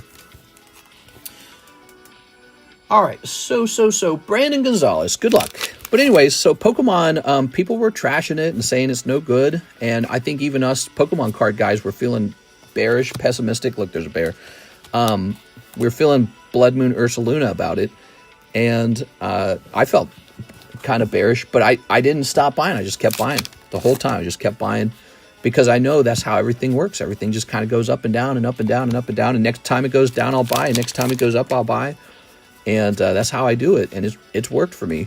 The real thing that keeps me buying is I believe in the brand. That's it. I just believe in the brand. I believe in the fanaticism of actual Pokemon card collectors. They're really fanatical. And also, you watch patterns like sports. So if sports has been around this long, and sport cards all cost like some insane amount of money, I think Pokemon will just continue to be like that. So sports and Magic, they've been around a long time, and I think Pokemon's probably safe. And there's probably going to be a bear market, a bull market, and it doesn't matter what market we're in. I'm just going to keep buying a little bit here, a little bit there. So I added some cool cards to my collection this year. All right, what we got? Tinglu. When is the next Pokemon game coming out? Gym Heroes related set coming out in February. Here's Alakazam. Lots of holos. By the way, Brandon, if you ever don't want holos, just let me know. Here's Screamtail. Let's see. I remember Alex Jones saying the government buy gold to use it to trade with aliens. No, they don't do that, but they might have been doing some other shady stuff. They might have been, you know, loaning and lending and buying and selling money based off of this idea that they have gold, but they might be lying about how much gold they actually have. That's called, it's like gold manipulation.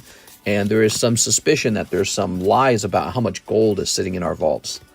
How much gold is sitting in other people's vaults too. Like, you know, these other countries, it's the same deal. They go, oh, we got gold. Yeah, we got gold. It's like, do you? Are you lying?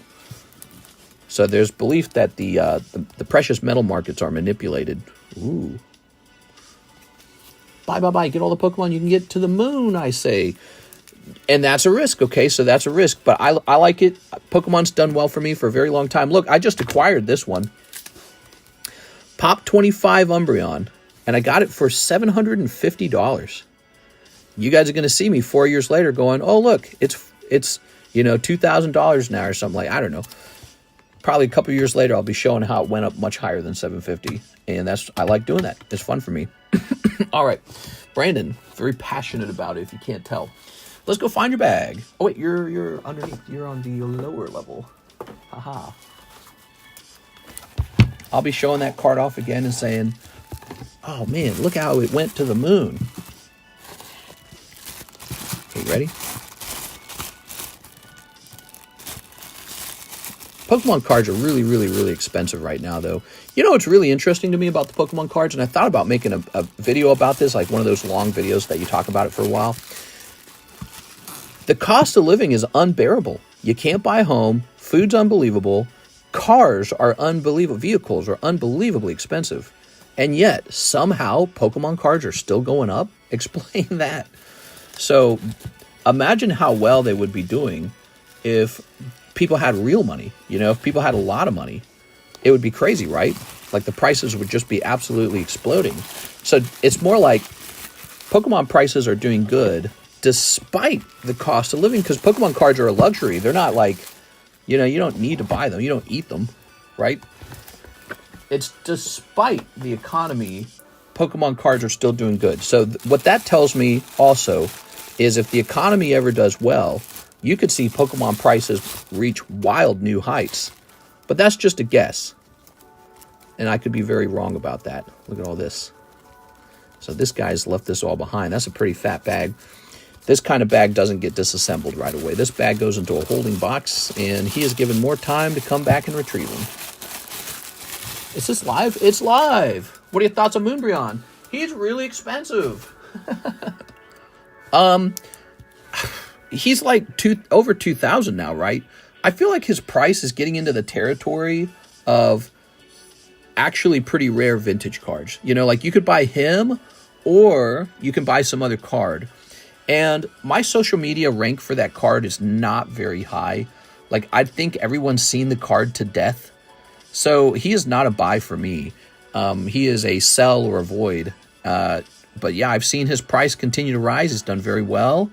I'm sitting on Evolving Skies, so if he continues to rise, that's still good for me. I have plenty of it left. And I don't have to own the slab itself, though. I just have the booster boxes, so I'm already invested in that set. But, you know, I'm looking forward more toward, like, the Team Rocket set. Instead of spending $2,200 on a Moonbreon, I'd rather spend all that money on raw Rocket booster boxes just to see what they do, you know, because that could be a big deal. So I'd rather have that cash on hand going into a brand new set where there's still price discovery going on rather than how far can we push this, right? All right, but so yeah, I'm fine. I've already got plenty of the Evolving Skies packs, so I don't even need to own the card. I just got the boxes. And the box and the slab price are related to each other. Hathim, same as the last order. Ho-ho, what is the last order? I can't remember. All right. 3 Surging Sparks, is that right? 3 Surging Sparks, 2 Japanese OP5s. Ta-da! All right, so we went from talking about the attacks in New Orleans and the Trump Tower in Las Vegas to talking about Pokemon card and Pokemon card market, a subject I'm very familiar with that we talk about constantly. All right, we're out of OP5. Yay, should I buy more of that, you think? Let Me Go Market is sold out. It is a pretty good set, I'd say. OP5 Japanese is sold out. It's the set that has the Gear 5 Luffy manga, as well as the Luffy signature. It seems like it's a good set. All right. I ran out of it. Of course, it was only being bought like a pack at a time. It was being bought real slow. Snipping this. Snipping these. Yeah, I'm looking forward to the Team Rocket set. I'm looking forward to Azure Lane Volume 2, 20 cases of that coming, guys. 20 cases. I love chasing Moonbryon up till the point where it wasn't fun anymore because of the insider card theft and the fact that everyone wants it, making it overhyped. Yeah, I think that there's a sort of exhaustive feeling to that. It's sort of like, oh, you're ruining it. But, yeah, I get that, man. Here we are. All right. I think if you were chasing him and chasing him, it was costing you all your money, and then you turn around and he's like unaffordable, it gets depressing, right? So there's a depression feeling like, oh. You're supposed to be able to turn around and buy him and not struggle to buy him, you know? If you can't pull him out of a booster, but when you see his price is unbelievable, you go, oh, that's just sad. Okay, and here is Melodic. Are you still selling silver coins? I am. Can I show them off to you? I'm going to show them off to you, okay? All right. Woohoo. Finally sub 20 million Fatalis Solo. Oh, sub 20 minutes. Nice, dude. You're probably really good at fighting him. I haven't practiced fighting him. I need a new TV setup for playing that game because, you know, we got Monster Hunter coming out in February, and I'm just not ready, man. I am not ready. It definitely was a kick in the pants, says Jesse. I'm sorry, Jesse. I could have that Umbreon like that. I could just go buy him. So for me, his price doesn't even matter to me. I could sell, like, let's say I needed the cash. I could just sell something and get that cash together. But for me, I just don't want him. So it's kind of funny. From my perspective, he's not even something to buy right now. Mega Suicune. Mega Suicune. Here's the Lion King. Here's Jolteon. Like, look, I just bought this card. And what do you want to bet? I could probably flip this right now for like 1,200. Like, look, this was 750. But there's no holographic version of this in the set. I'm pretty sure, right? There's no holo version of him. Is there? Is he considered a rare? He's considered a rare. Is there an actual holo version? I don't think I've ever seen a holo version. Now you got me asking questions. Hold on. Pokelector. Weird. I've only ever seen the reverse holo. I've never seen the holo. Hold on. We're going to search for, we want Sandstorm.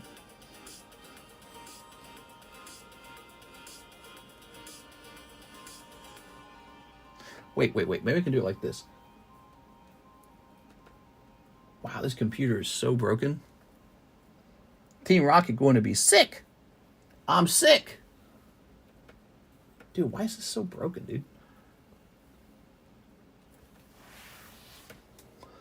Yeah, this computer is running insanely slow. I can't believe it. This computer is like broken. It's running so slow. It's like frozen. I can't access anything. Like, what caused it to break like that? There was more excitement that I got the Altar and Eevee Heroes. Okay, hold on. Close. Wow. So this one website like shut the whole computer down. All right, so let's try that again. So Sandstorm, Holo, Umbreon. Umbreon? There isn't. I grabbed a non-holo. You're saying there is no regular holo? I know there's a regular holo. Okay, hold on. For the Japanese version. I think he's a non-holo otherwise, correct? Yeah, I'm pretty sure that's right. So you can only get him as the reverse holo, I think. And so if there's only 25 of these, I'm the owner of a really, really rare Umbreon. And so I think I could probably just demand 1,200 for this, and some smart guy would buy it from me, because 1,200 is probably underpriced when you compare him to other Umbreons. He's just a lesser known one. It's a strange set. Yeah, well, I don't think it's strange. I think it's incredibly rare, and people weren't collecting back then, so they weren't thinking about it. Here it is. You could pull one right now out of this pack if you're lucky. So, but he pops out of EX Sandstorm, part of the Ruby Sapphire era, and man, he's amazing. Plus, there's like Flareon, Vaporeon, Jolteon, I think, is in there too, right? So this is an Eevee set, and nobody knew about it. Everyone just ignored EX Sandstorm. It's kind of sad. But that's part of the EX era, which means that time period, they kind of didn't print too much of anything back then. That's also why the Gold Stars do so well. So I have an EX era Umbreon that very few people have. Asking 1,200 would not be a surprise, because even the Delta species Umbreon, I think it's going for more than that nowadays. So I could have spent, $2,000 on Moonbreon, or I could have bought this guy and flipped him instantly. See, so there's kind of a thought process behind certain cards, and that's why I'm not chomping off after the Moonbreon. There's other things to buy. And, okay. So now we have an order, Israel Rodriguez, 4 Galaxy 1 packs. Oh, all right. Loving it. Loving these Star Wars openings. Some more cards posted for trainer-owned Pokemon set, not a trainer Pokemon alt-art. I even grabbed the regular non-holo for cheap.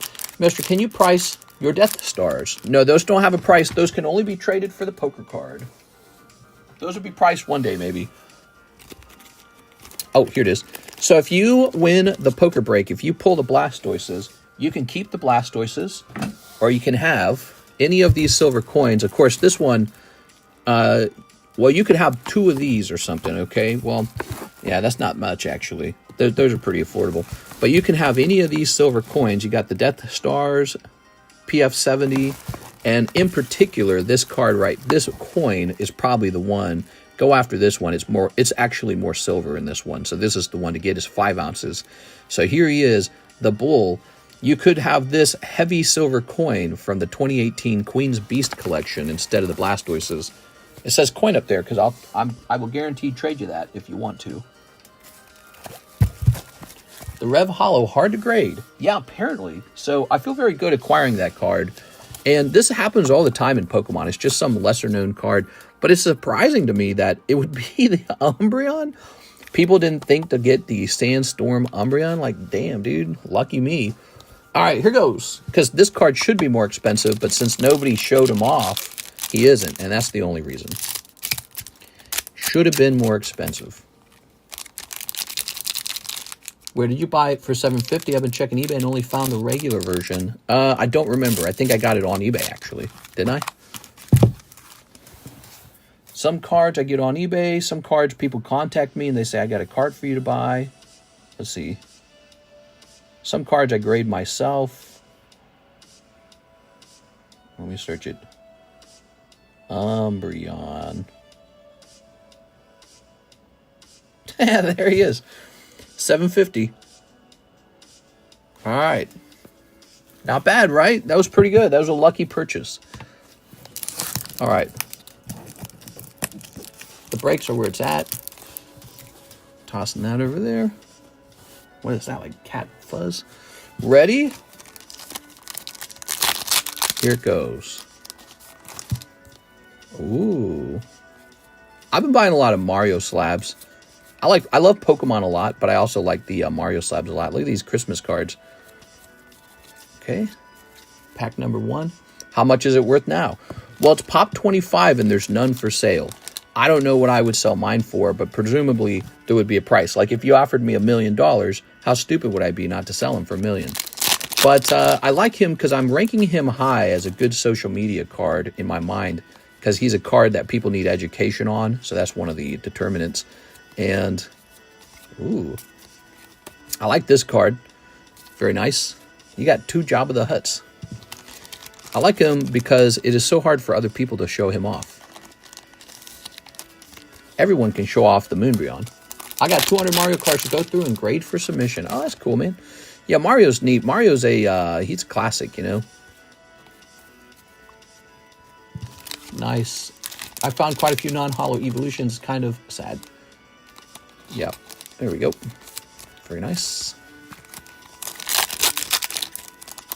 I would love to see us pull a reverse hollow Umbreon out of those sandstorm. Oh, I'd love to see us pull a reverse hollow Umbreon out of those sandstorm packs one day and get a clip of that. Oh, it's like a, you know, it's like a little crown in your, it's like a little jewel in your crown. There we go. Makes me feel good. Like, oh, we did it. Nice. It's bragging rights for whoever pulled it too. That's bragging rights.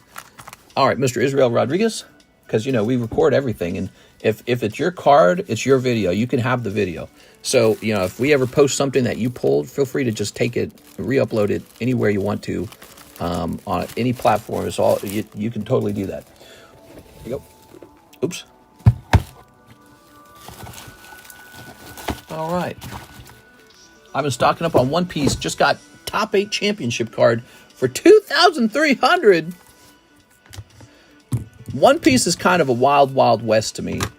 I have a feeling it's going to do well. I mean, you can tell there's a lot of enthusiasm for it.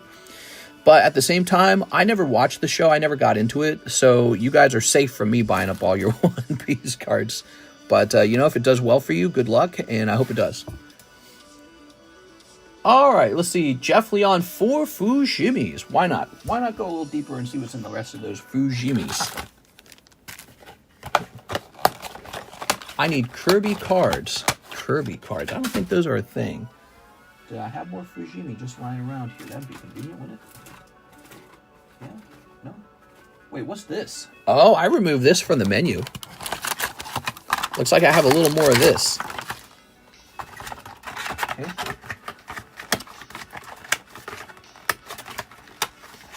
What is that? Did I buy those? I bought these. Oh, look at this. Did I buy these back from someone? I bought these back from someone. Crazy.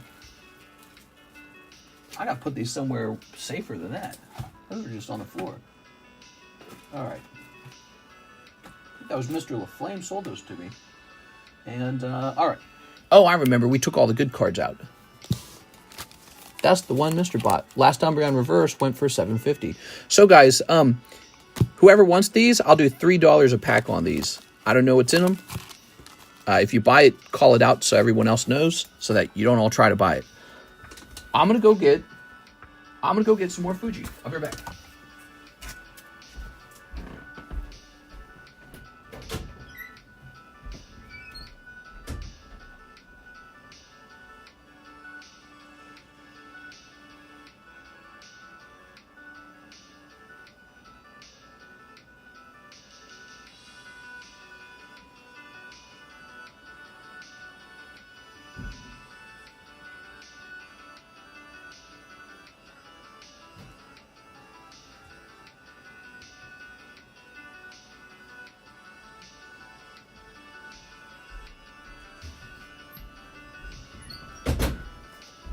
All right, so here we are.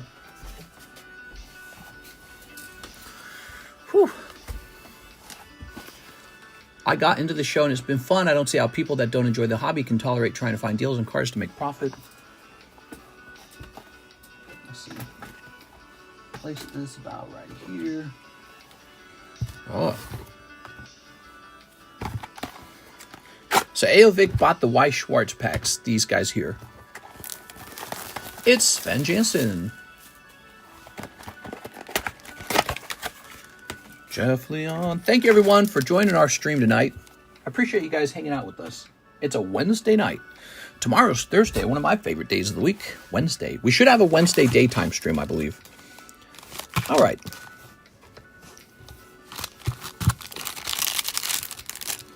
Oops. We're only an hour, 50 minutes into the stream. It's only 2:20 a.m. in the morning. This was the time I was starting the last 3 streams in a row at. I was starting at like 2 a.m. All right. Today is Thursday. Oh, you know what I mean, though. Okay.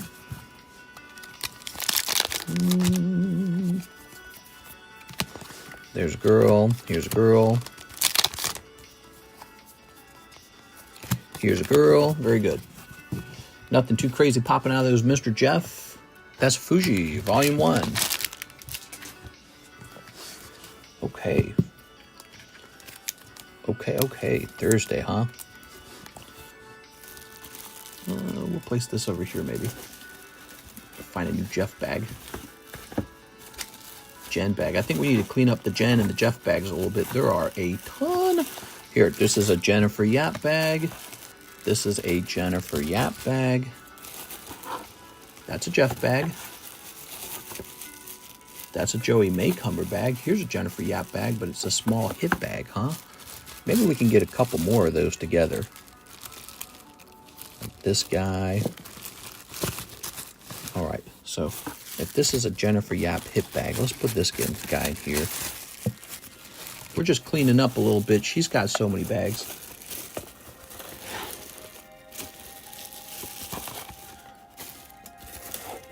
NHCC, Jeff Leon. Okay, found another Jeff Leon bag, Jeff Leon. Caleb Ibarra. So he's got a floating bag over here, something to take note of. Jeff Leon, DDB, Jeff Leon. So you got tons of bags over here too. All right, so Jen will go back in here. Gonna go to the LCS tomorrow for some Weiss boxes. What's a good one?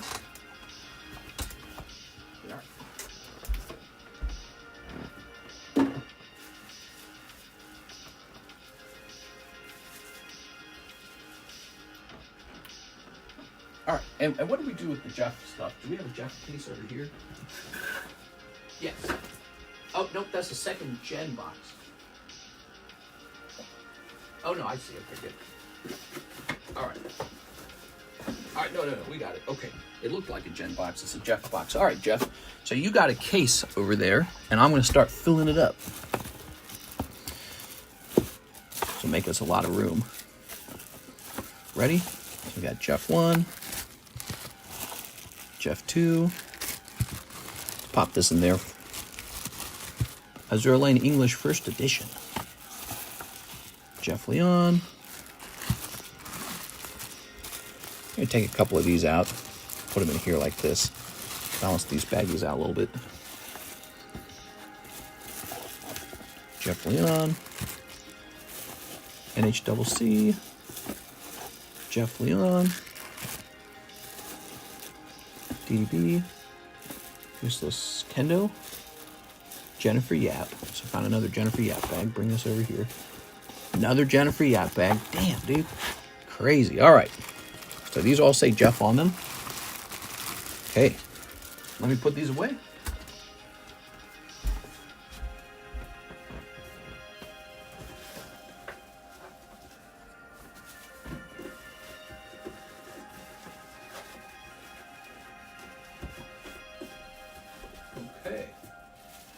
Taking my time over here, stacking these up real nice. We like to store these real nice. Okay, good.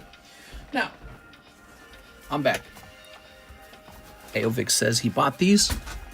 If you are just joining in, let me show you the breaks. The Fish, Magikarp. He's a really big break. 134. Look at that. That is the English Fish. Take a shot. Okay. Here's Tyranitar. He's the closest to ending. He does not have a star spot. Here's the Poke Break, and here's the Golem Break. Very good. And here is the Raikou Break. How nice. Okay. So now we have an order from Aovic. He says shipping in those 3 Weiss packs. Here's this. Let's see what's in here. All right. Very good. All right. I might sell that slab to Zen. You might sell the slab to Zen. Okay. There we go. Here's this. All right. Mirrorverse game is now closed. You mean they don't let you play it anymore? What does that mean? Oh, it was a good round. Look at that. You got 2 full arts. Wow, that's not bad. Okay, I'm awaiting, Mr. Aovic. You just tell me when you need to... The game was shut down. Wow. Really? That's so weird, man. Okay, okay. Aovic. Very nice. So the cards might be worth more, maybe. Oh, cool. That's neat. Okay, now we have Aovic. He says Fujimi Bunko times 4. Let me make sure that this doesn't clash with a Jeff Leon order.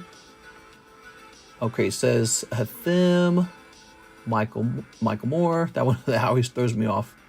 All right, nope, you're all good. All right, Mr. Aovic. 4 Fuji ones. 2, 3, and 4. No Terra Festival open tonight. Wild. It's a whole new world now. Snipping this. Maybe everyone's getting ready for Prismatic. I don't know. Is Lorcana still a thing? Apparently it is. I was offered Lorcana Japanese by a Japanese vendor today. Oh, wow. That's not bad. You got the Booty Cheeks Cat Girl. Wow. Crazy. Okay. Red hair girl. Vic's like, I'm up. All right, and all right. And then finally, this girl and this girl. Do you play any other games other than Monster Hunter, like shooters or anything? Thanks for asking, Eddie. I'm actually a big fan of Minecraft. Love that game. I can play for hours. But I also enjoy Dark Souls.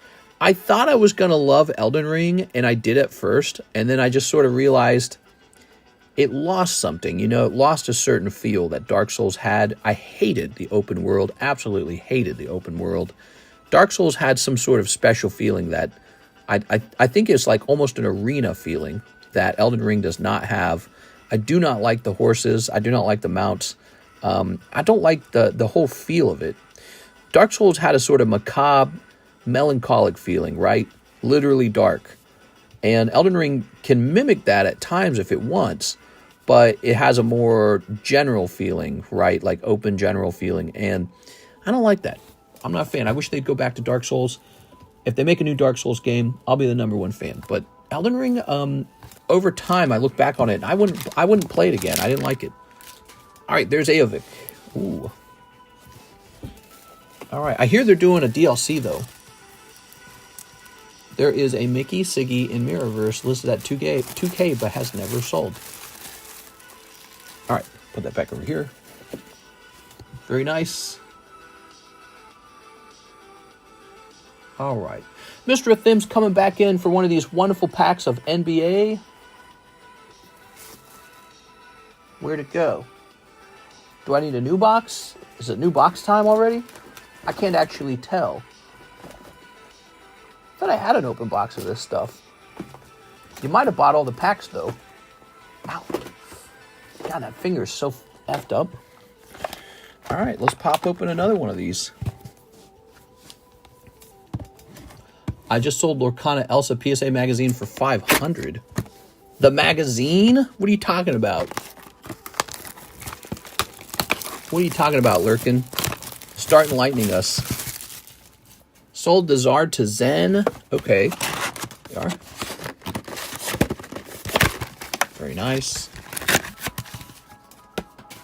Okay. Oh. I think I just leave these in here. And I'll get you one like that. It was serialized 70 out of 100. You're saying the magazine was serialized? How does that work? They're serializing their magazines? Ow. You play modded or unmodded? I only play unmodded. I've played modded before, and I thought it was really stupid. No, I only like the vanilla game. All right. Mods sort of ruin the authenticity of the game. I don't like that.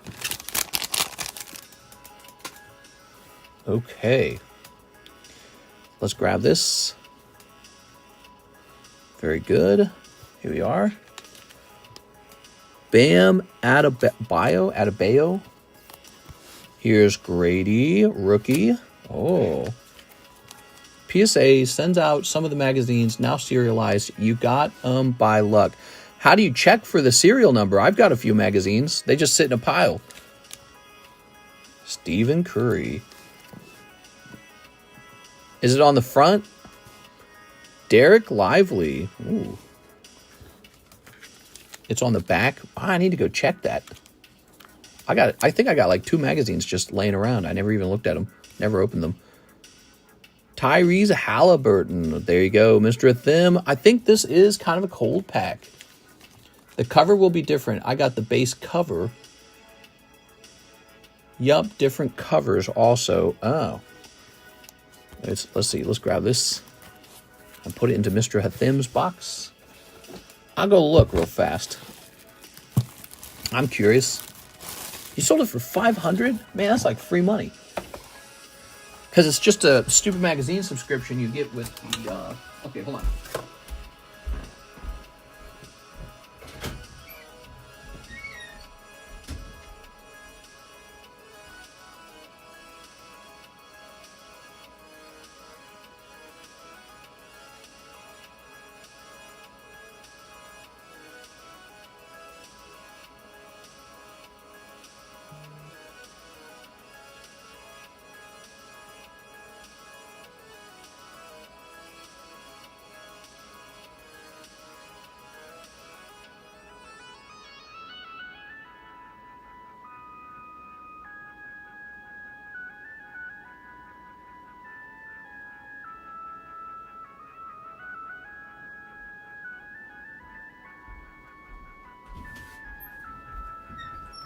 Alright, I'm back. I had 3 magazines stacked up. 2 of them were already open with no serial on the back. The third one's still sealed, and it has like a black cover on the back. It didn't really imply anything. There's a PSA Magazine Charizard cover out of 500. I thought you had an open box. I thought I did too. Hold on. Give me a second. Maybe it's hidden. So here's the one I just opened. You saying that makes me feel like it's still there somewhere. Attack on Titan. Nikke. I'll zoom out for you so this is less annoying. Alright, so here is the football cards. The soccer cards.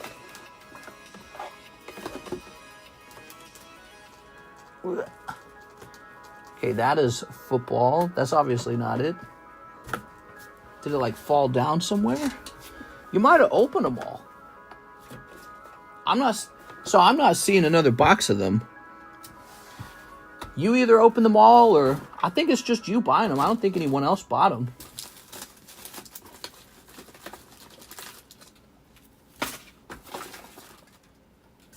Man, so many cards on the ground here. I didn't like move it somewhere, right? Like a stupid guy. There would have been no reason to. I think you finished the box. How many packs were in a box? It says there's 12 packs in a box. Do a little research and see how many you've opened already.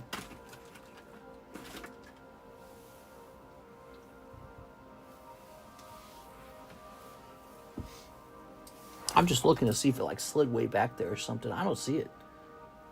Yeah, I don't see it, man. Okay, how much a pack of Select? The Select packs are $71. $71. All right, let me do this. Don't forget, you traded me for a pack or 2. I can't remember how many packs we traded, but you traded for a pack. Let's see. Now this is all messed up. How do I put this back in here? Guess I'll put it like that. I don't know. No, you opened the last pack the other night and pulled a number card with the jersey. Oh, okay. So somebody says we opened the last pack and pulled a jersey. All right. Whew. Let's go ahead and zoom back in. Mr. Thim's order is complete. Michael Moore, slab away payment, $220. You got it, Michael Moore. 220 payment. So you have a card that is 2,125 minus 220. You have $1,905 remaining. Boom. All right, that's done.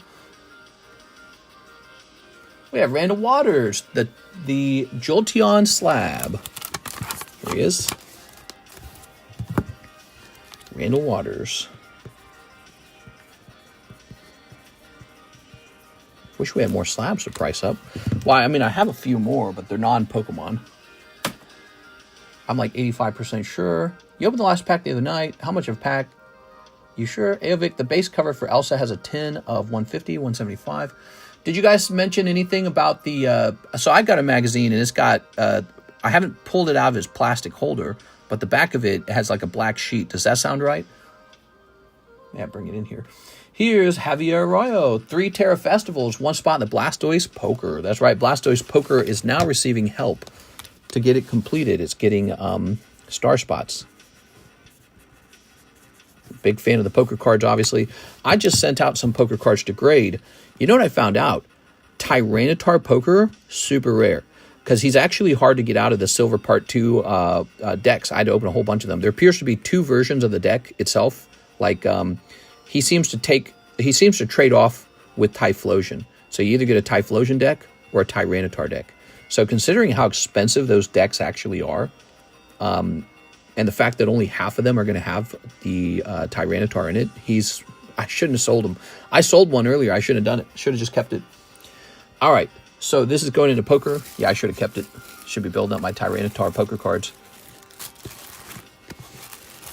Okay. You would see a serial number in the middle. Okay, so you can see it through the plastic. Is that right? Then I don't have one. That sucks. That'd have been nice. Okay, that's number 12. Blastoise number 12. So 3 Terra Festival spots. All right. There you go. Okay. Snip of this. Sneep. Got the sneeps. Yes, you don't have to open them. If you ever get a cereal PSA mag, never open it. You got it. Good advice. Thank you. All right, let's look for that Dusclops. We're on a mission to find more Dusclops.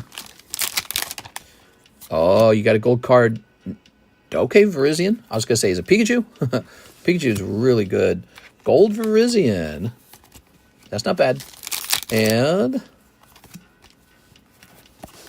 all right, and no Dusclops for me. How much is that Jinbei? Jinbei, he's cheap. I think he was like 30. We'll find out in a second. I can't remember what the Jinbei is. I used to have like 5 of them. I sold all of them. Okay, hold on. He is, in fact, 40. I'm sorry, he's 40. Okay, and Javier's over here with a very full box. We're going to run out of room for you. You can tell what cover you got by looking at the spine. I'm not looking at no spines. What do you think? I'm some kind of spine-looking kind of guy? Some kind of guy who looks at spines or some weird stuff? All right, so we do have a couple more slabs that haven't made it to the table. Haven't rotated back onto it. And here they are. That's the last pile of them. That's it. After that, they've all rotated.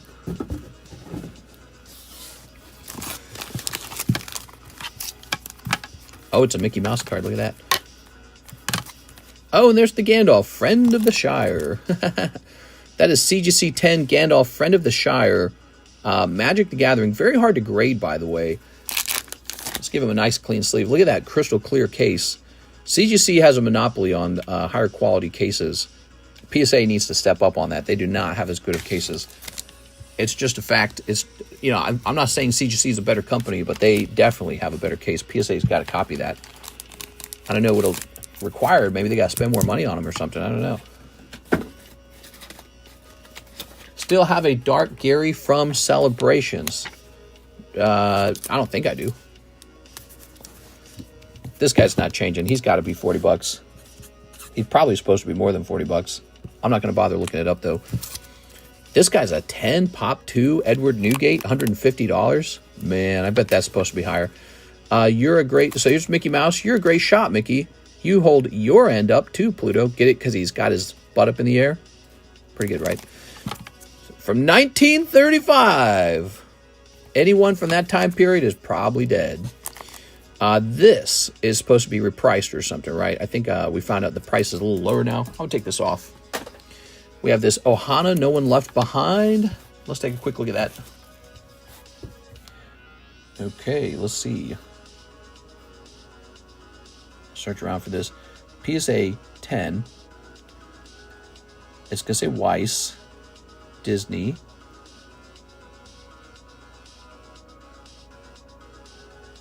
How about 052? Let's just search that, 052. Let's see what happens. What do we get?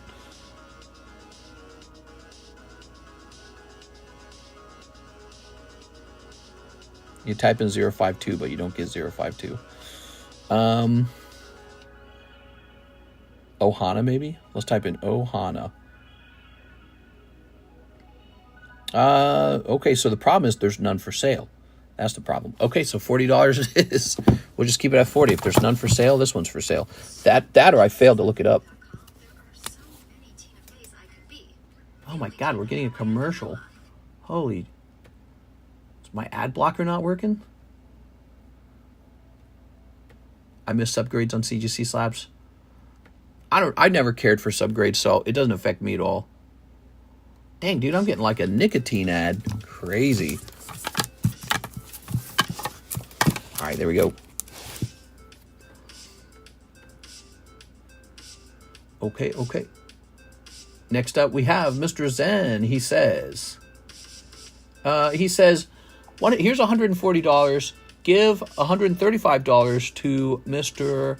Avik. Okay, so you guys talked about this, right? You told me that he sold this to you or something like that, right?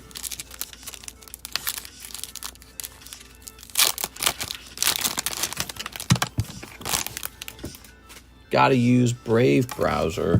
Brave Browser. Never heard of that. Okay. All right, this goes back. And now, this guy gets money. Very good. Thank you for the $5 tip. I appreciate it. All right, how nice. I'm rich.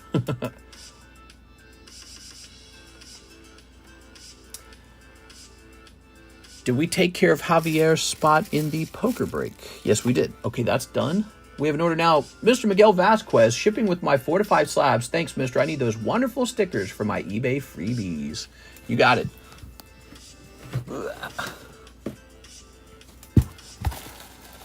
Miguel Vasquez. Okay. Make sure that's everything.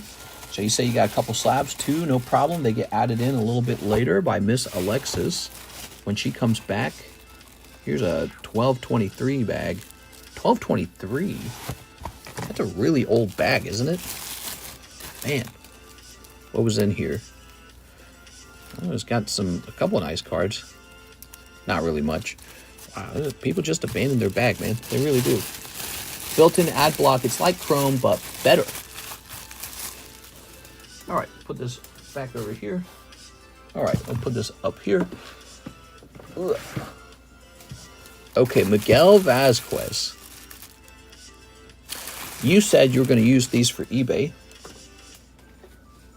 Where are they? Oh, here you go. You want a couple extras? Give me a second. Oops. Oops.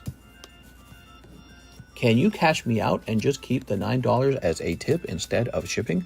I might be able to do that. So here's some bonus stickers for you, Mr. Miguel, since you like the stickers. All right. There we go. There we go.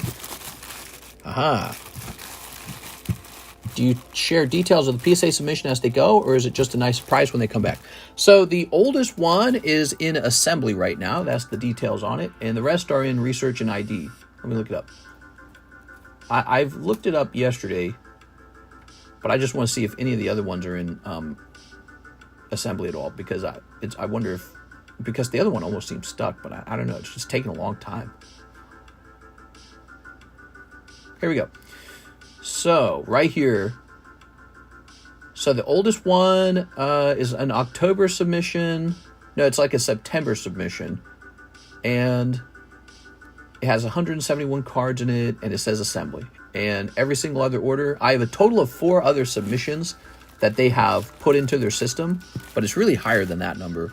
And the rest of them are all on research and ID. So that's exactly how it is. Yes, mister, they help my eBay. Oh, really? That's cool, man. I hope you get lots of sales on your eBay.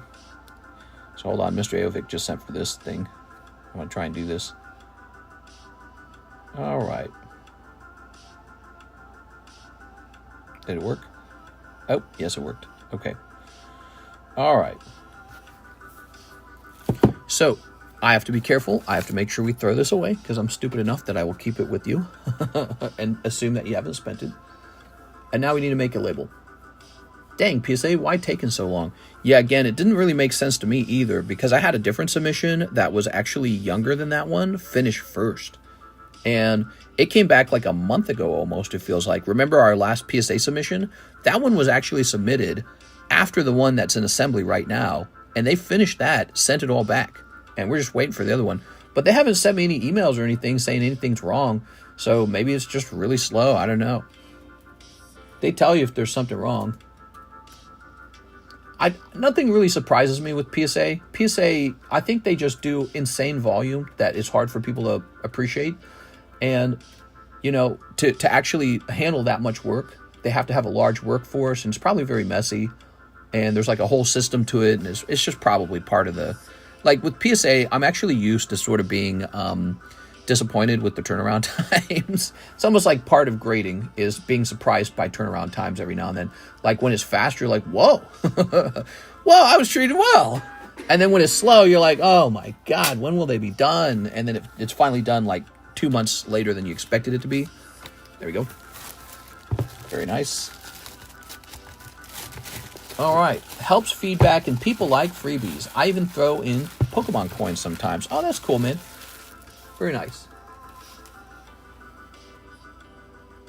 All right, what we got now? Close this.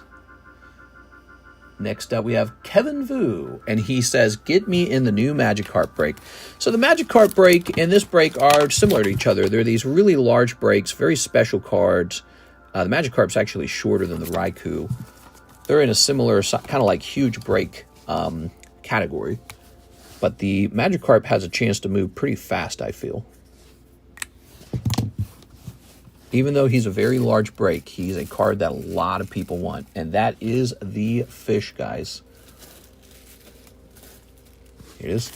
Oh, that says Mew on it. Throw away the Mew. Where's the fish bag? We just had a fish bag. Yeah, here it is.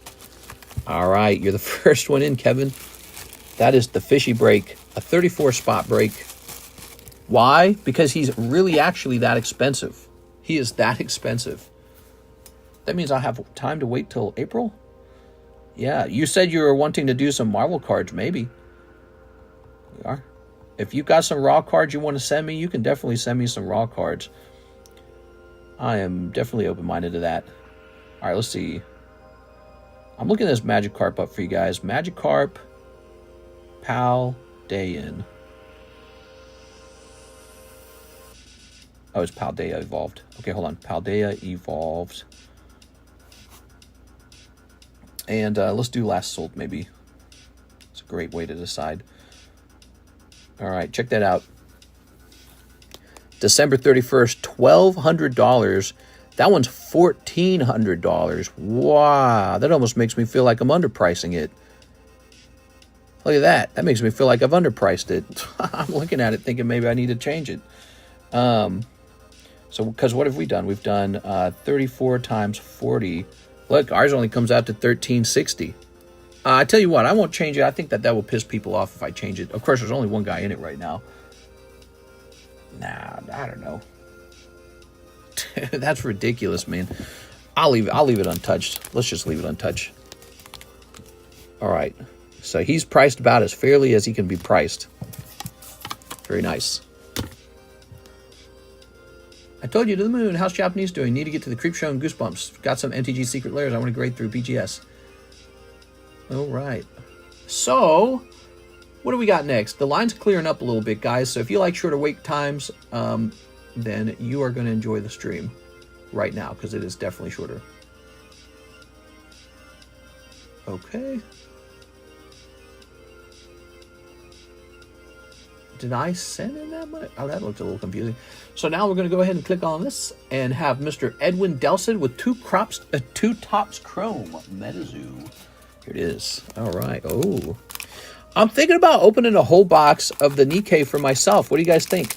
I got that Hello Kitty submission. It's done, right? And it's on the way back, apparently. I don't know when it's going to arrive, but it's on the way back. And I'm thinking I'd just send the next thing out to BGS so that we got some PSA slabs always, but we got some BGS too, right? And so we're going to have Hello Kitty coming back any day now. I think having some sexy girl cards come back would be very smart. And I can just open a whole case for myself, and then I won't, then I'll have my own stuff to send in. Careful with grading Magic. It rarely grades 10. Yeah, Magic appears to be pretty hard to grade. I have to agree with that assessment. Plus, the card will be worth more not graded in some cases. Yeah. That Gandalf got a 10. There we go.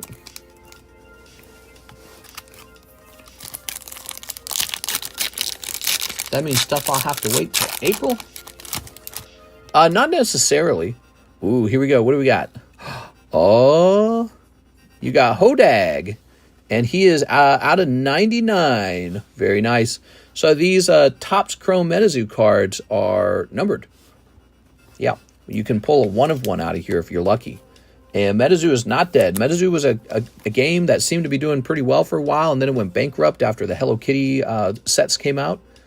And now Metazoo has been purchased by some people who seem to be pretty big players in the card hobbies. And so they want to keep it going, and it might actually do well. We'll have to see. I bought some Metazoo on a gamble because if it does do well, I want to be there ready to benefit from it. All right, Edwin.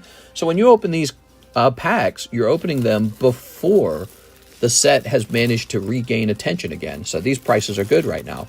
But let's say, for example, the new set comes out first quarter 2025. That's just around the corner.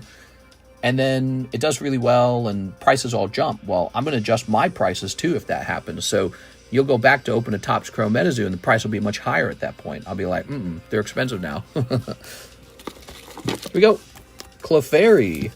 But I dropped serious money on it. I bought the Kickstarter box, which is on the menu. You can buy a pack from the Kickstarter box.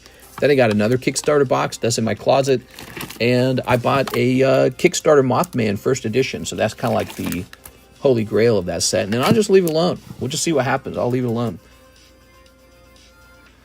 I sold 2 of 25 Metazoo Chrome on eBay for $70 each. Nice, dude. I haven't checked prices in a while. Probably do that tomorrow, catalog everything. But like the One Ring slab, it was 40 in the grade it got, but raw, the card was 90. Really? Honestly, it would only grade Magic if it was limited alt art or a really card. Yeah, a really card. Me too. I also like a really card. That's it. The queue is empty. It's only 3 a.m. in the morning. If you guys want to open more stuff, you don't have to wait for it to be open. You can actually open it right away. We still got some more slabs to price right here. What am I talking about? We got some slabs to price. So here is Sabo for $24. 24, huh? Sabo for 24. I think that's actually a pretty attractive price. Here is, oh, right. So this came, we no longer have this as a break. So this card's just for sale like a normal slab now. And he's already sitting in a fancy PSA sleeve. So let's give him a fat sleeve real fast. We got a little $24 Sabo there. Okay, here we go. This guy's in another sleeve. Let's go ahead and grab our sticker box. I don't know what to price this guy at. It's out of 50, pushed off the tracks by Sebulba. I'll just go look into it real fast. Tonight, Nikke went down in price as I have secured a way to restock it at a competitive price. So Nikke went from $7 a pack to $6.50 a pack. Doesn't sound like much, but every 10 packs you save $5. So, I mean, it all adds up. And that is what's going on tonight. Star Wars PR6. Yeah? No? No, that'd be too easy, wouldn't it? Why would I be able to find it by just looking up PR6? That would be too easy. Let's say Star Wars pushed off. Okay, we'll say pushed off. That's good. Nothing. It's got nothing for me. I just get to pick a price for this. I don't know. What do you guys think this is worth? I have no clue what this is worth. I'm just going to come up with the price on my own.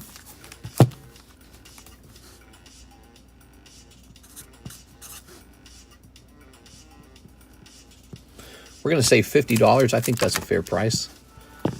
Covenant Tartarus. So this is actually an embossed card. There it is. Very nice. Those are very hard to grade 10. Collect all 10. And here we go. This is a Brandon Water card. Let's go ahead and take a look and see if this guy's price has changed at all. It's been a little while. PSA 10. Tartarus embossed. All right, let's see what comes up. Nothing. But there is Cortana for 200. So I don't think he should be more expensive than Cortana. That doesn't make sense to me. Where's my blue marker? Oh, but I don't have a blue marker with me. Where's my blue marker? Oh, I don't have a blue marker. Okay, maybe I should go get it. I don't have my blue marker. Let's do this.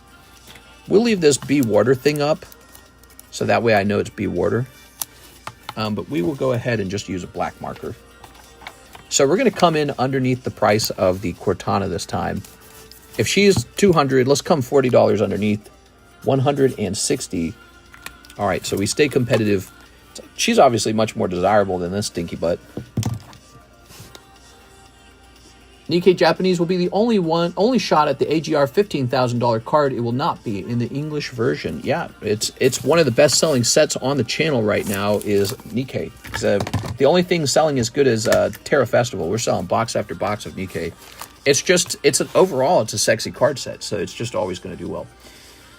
All right, what do we got? Can I add that Tartarus to Slab Away? Says Edwin. Edwin, let's see what your Slab Away is, so I can make a decision on that real fast. Edwin Dell said PSA 10 Halo Hollow.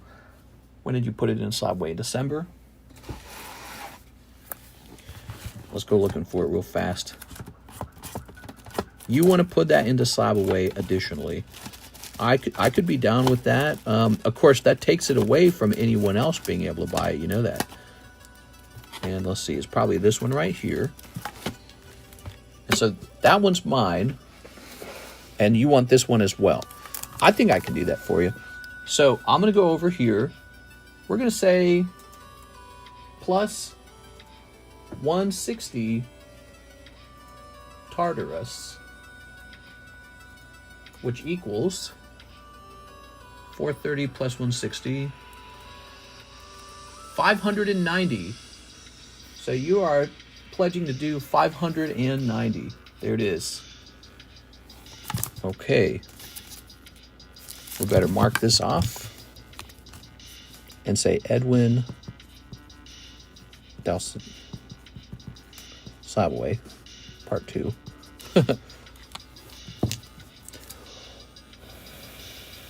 It says Brandon Water on the back because he got it back from PSA, and then he told me, please sell this for me. So when that happens, when you guys get cards back from PSA, you can have me sell it for you for a fee, for a commission. And we discussed it privately, the commission. All right, there we go. I'm working a full PSA 10 set of the foil and embossed. Cool, man.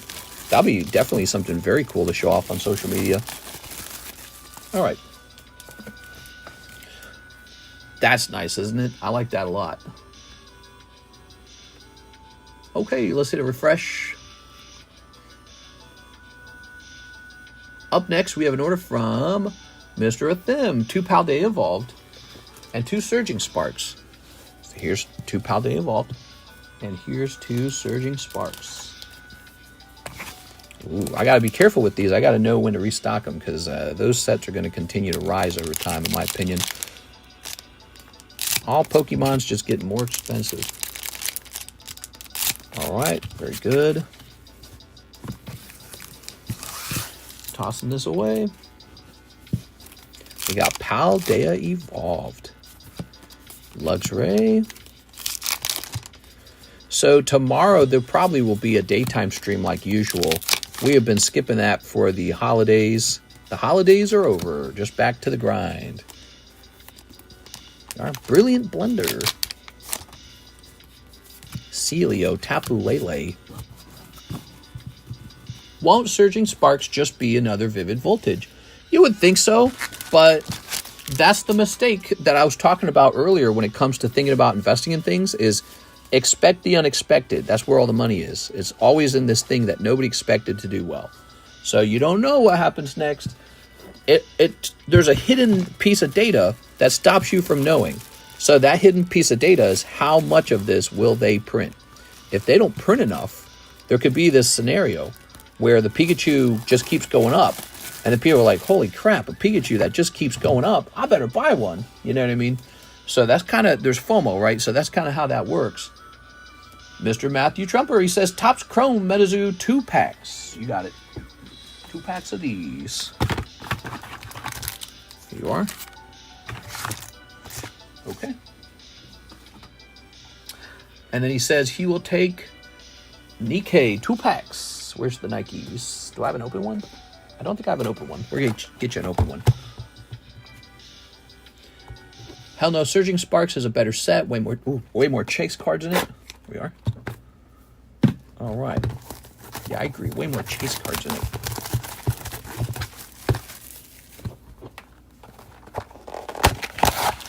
Gotta be careful with my finger there. All right. There we go. Holo Shuffles. So I think he wants 1 Holo Shuffle. V-Star Universe Japanese 2 packs. V-Star Universe. So you want 2 V-Star Universe. Wow, we have a fresh case of V-Star. I'm surprised people aren't hitting it more. But it's been out for a while, so maybe that's the reason, you know. All right, there we go. Is that right? So, Nikke 2 pack, V-Star Universe 2 pack, Holo Shuffle. I have a bag. Happy New Year's. All right, you got it. Let's see what he pulls. Okay. Sneaping the bottoms in this case. Metazoo. Chrome Metazoo. Very cheap. Could become very expensive depending on how well it performs. I have a pounding headache right now. WTF. Ooh, that sucks, man. A pounding headache. Gotta go get that painkiller. All right, what we got? Here's Phoenix Rain. Chocolate Rain. Here's Cactus Cat. All right, you got Cactus Cat. Pack number 1. Excedrin, bro. You know what works for getting rid of headaches? Have somebody massage you, dude. There we go. Karis and I will do that. If one of us has a headache, the other person does a massage. And I have felt headaches disappear instantly from a good massage. Chibi Mothman. That's the only trouble, though, is you got to find someone to massage you. All right. And sometimes you can't do that because you're in the middle of a stream or you're at your job or something, so you just don't have that luxury. But I bet you that's more healthy than taking a painkiller pill. There you go. Aren't those like bad for your liver or something? I don't remember. Your kidneys? All right. What do we... Oh, you got the little girl with the little doll. Is this one of the more desirable characters, I think? There you go. I was studying the top pulls earlier. Okay, here's the doll girl again, but it's the holographic doll girl. I have to turn off my TV at night because it hurts my eyes. Yeah, probably for the best. Yeah, you need some darkness, you know. Massage with a happy ending. No, just a regular massage. Actually, so here's a massage that'll do it. Neck massage. Ooh, powerful, man. That will cure a headache. A neck massage will cure a headache. Neck and shoulders. And then another... Is this it? I haven't opened these in so long. All right. So a neck massage will do it, man. And then another one, a hand massage. Hand massages are powerful. Okay, last pack. Here we have it. We've got... Oh, yeah. I just bought a ton of these. So here's a fun fact about this card. You see how freaking crazy this looks? I mean, it's really crazy. Take a look at this artwork up close, right? That's some crazy ass art, right?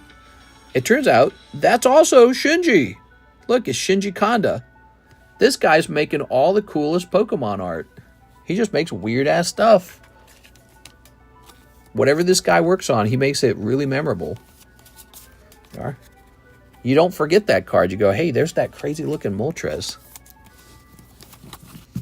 Sounds like you got a migraine headache. They're the worst. I have gotten quite a few migraine headaches. I've learned a lot about migraine headaches. Migraine headaches can occur if you're feeling kind of like angry and frustrated a lot, if you're having your neck in a bad position for a long time, if you are wearing your body out too much and not resting long enough. All of those are triggers for a headache, a migraine headache. I've gotten some really nasty migraines.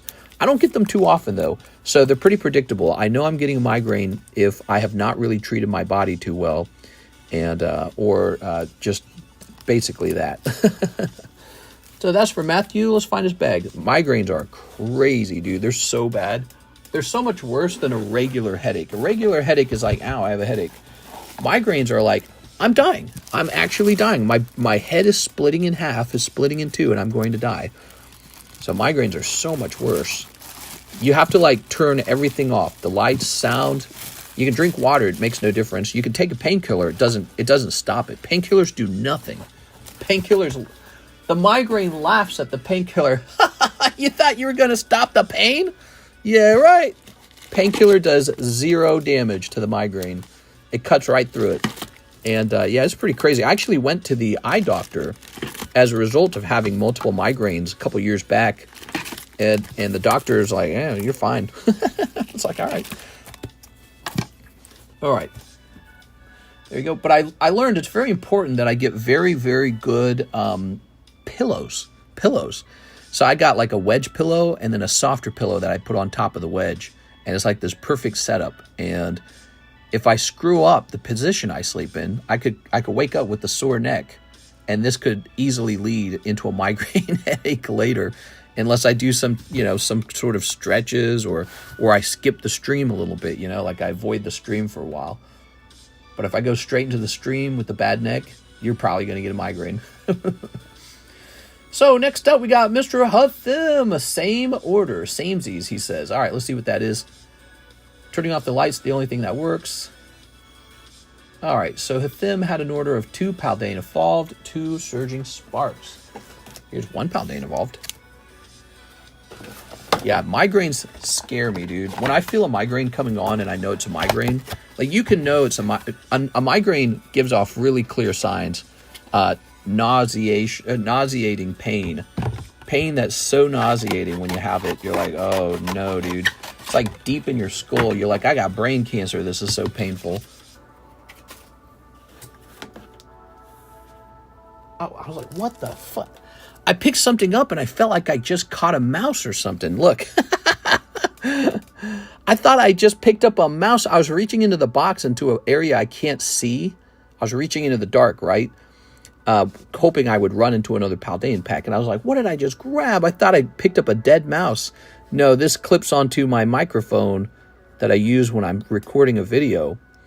It felt just like an animal. I thought I'd grabbed a tiny animal. I was like, what the fuck? Let's go get more Paldea Evolved. I'll be back. More Paldea. I think I have some blisters. Do I have some blisters still? Yeah, I got some blisters still. I'm not going to do that now. I'm going to go get a box.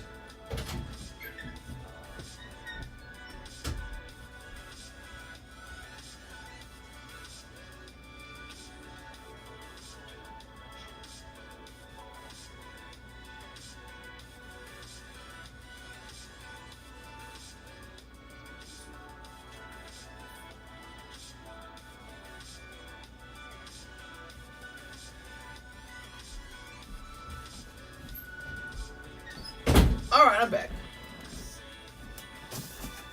Here I am. Whew. Lol, jump scared yourself. It felt like I grabbed a freaking mouse or something. Like maybe a mouse crawled into the box and died. I was like, oh shit. Gross. And it looked like a mouse when I lifted it too, by the way. It looked like this little fuzzy thing. Like, did I grab a shrew? I pull it out and it's a freaking fuzzball for the microphone. Funny as hell, dude. You know, I don't always like yell or go ah or anything like that when we're live. But yeah, when something jump scares me, I just kind of stay quiet and I'm like, what the hell did I just grab? There we are. It looks like a mouse. Okay. Well, now I know where it is if I ever want it, but I record indoors, so I don't need that thing. All right.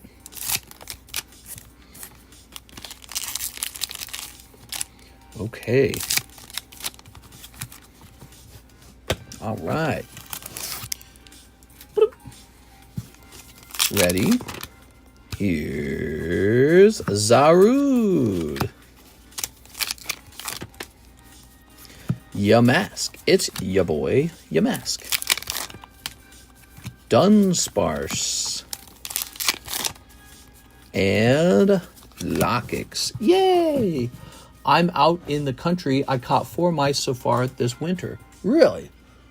I'm out in the countryside too, kind of. Lake of the Ozarks is definitely countryside. It's nothing to do out here, man. There's nothing, but it's not like country, you know what I mean? It's not like a place where you got one thing to do, and that is hit up the local gas station. We got a Walmart. Woo! Oh, living large. Okay. Mr. Matthew is back. He wants Japanese V-Star 3 packs. Ah, yeah. All right. Japanese V-Star. This is some cool stuff to open. Ready? I'm out in the country. Already read that. All right, here goes. Welcome back, Mr. Matthew. Let's see what we can pull. Snipping that. Very good. All right. We've got... Is that Shinji? That's Shinji as well. Wow. I wonder if there's a reverse holo that I can collect.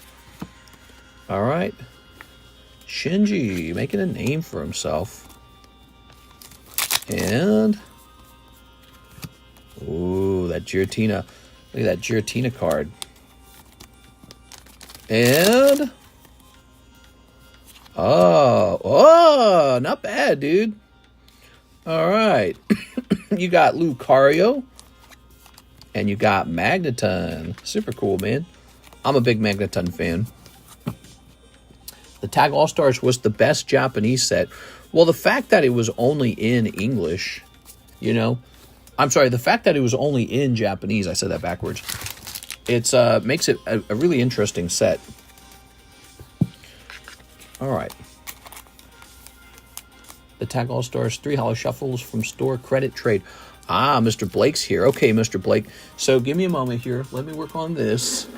3 holo shuffles from store credit. I think we can get that done.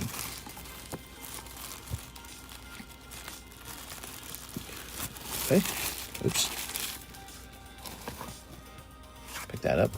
I'll take a closer look at this.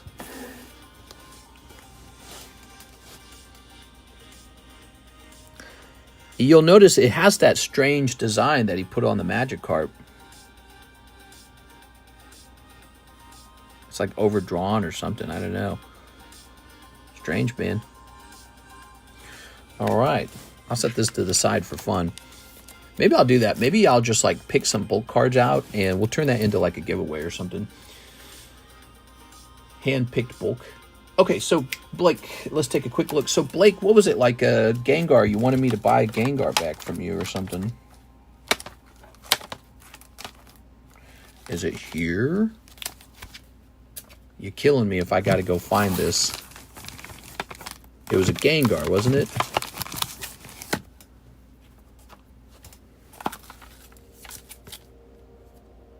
Oh, this guy was wrongly labeled. It says yellow, but it's actually a redback Gengar.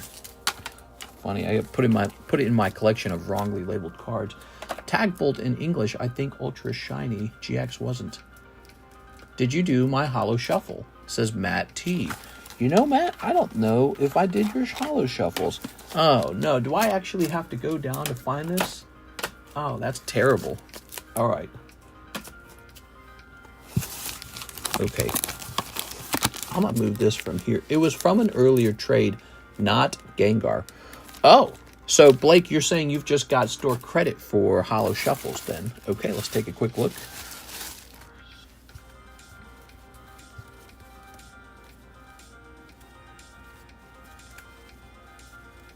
Do you remember if we wrote it down? I don't see it. Could you explain the trade to me?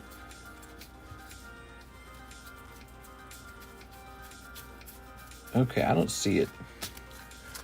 It was from an earlier trade. Put that there. There's Anthony Kalura. Okay, so somebody asked if we took care of his Holo Shuffles, 2 Holo Shuffles.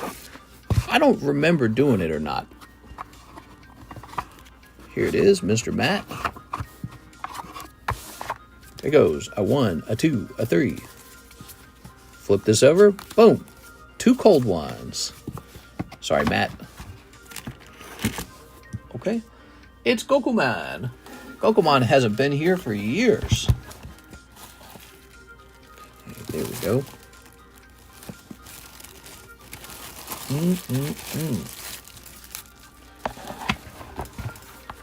It was from an earlier trade.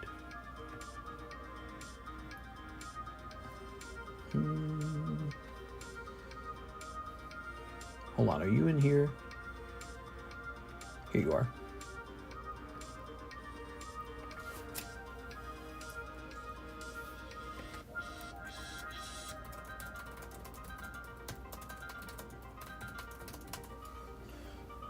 All right, let me take one more look at this.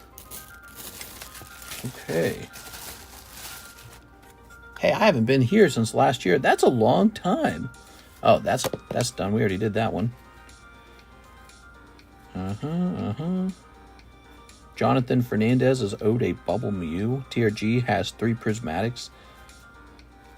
I don't see you in here. Okay.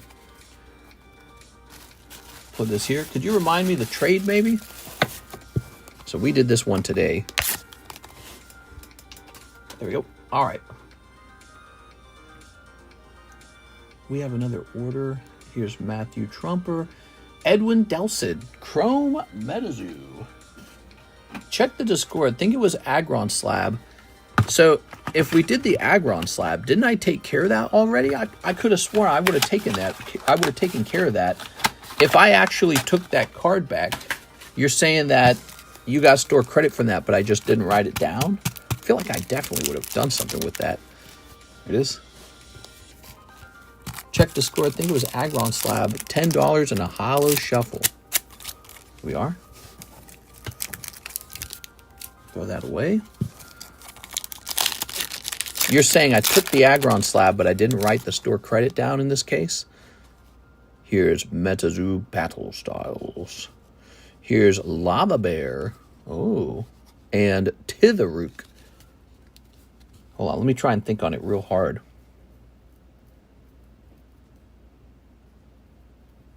I take the Aggron back. I can't imagine myself not writing you a store credit, though. We are. It would have been very easy for you to instantly spend that on a round of the Holo Shuffles. Man, this is why you get receipts at a store, huh? There's receipts at a store for stuff like this. We don't have a receipt for trades. A PayPal order gets receipts. So PayPal orders are very easy to track. Trades are not easy to remember. Maybe I need to change that. When we do a trade, maybe I need to create a receipt for it in the future so there's no confusion. Yeah. Are those Nature's cards rare? I don't know. Edwin Delcid. Tossing this over here. All right.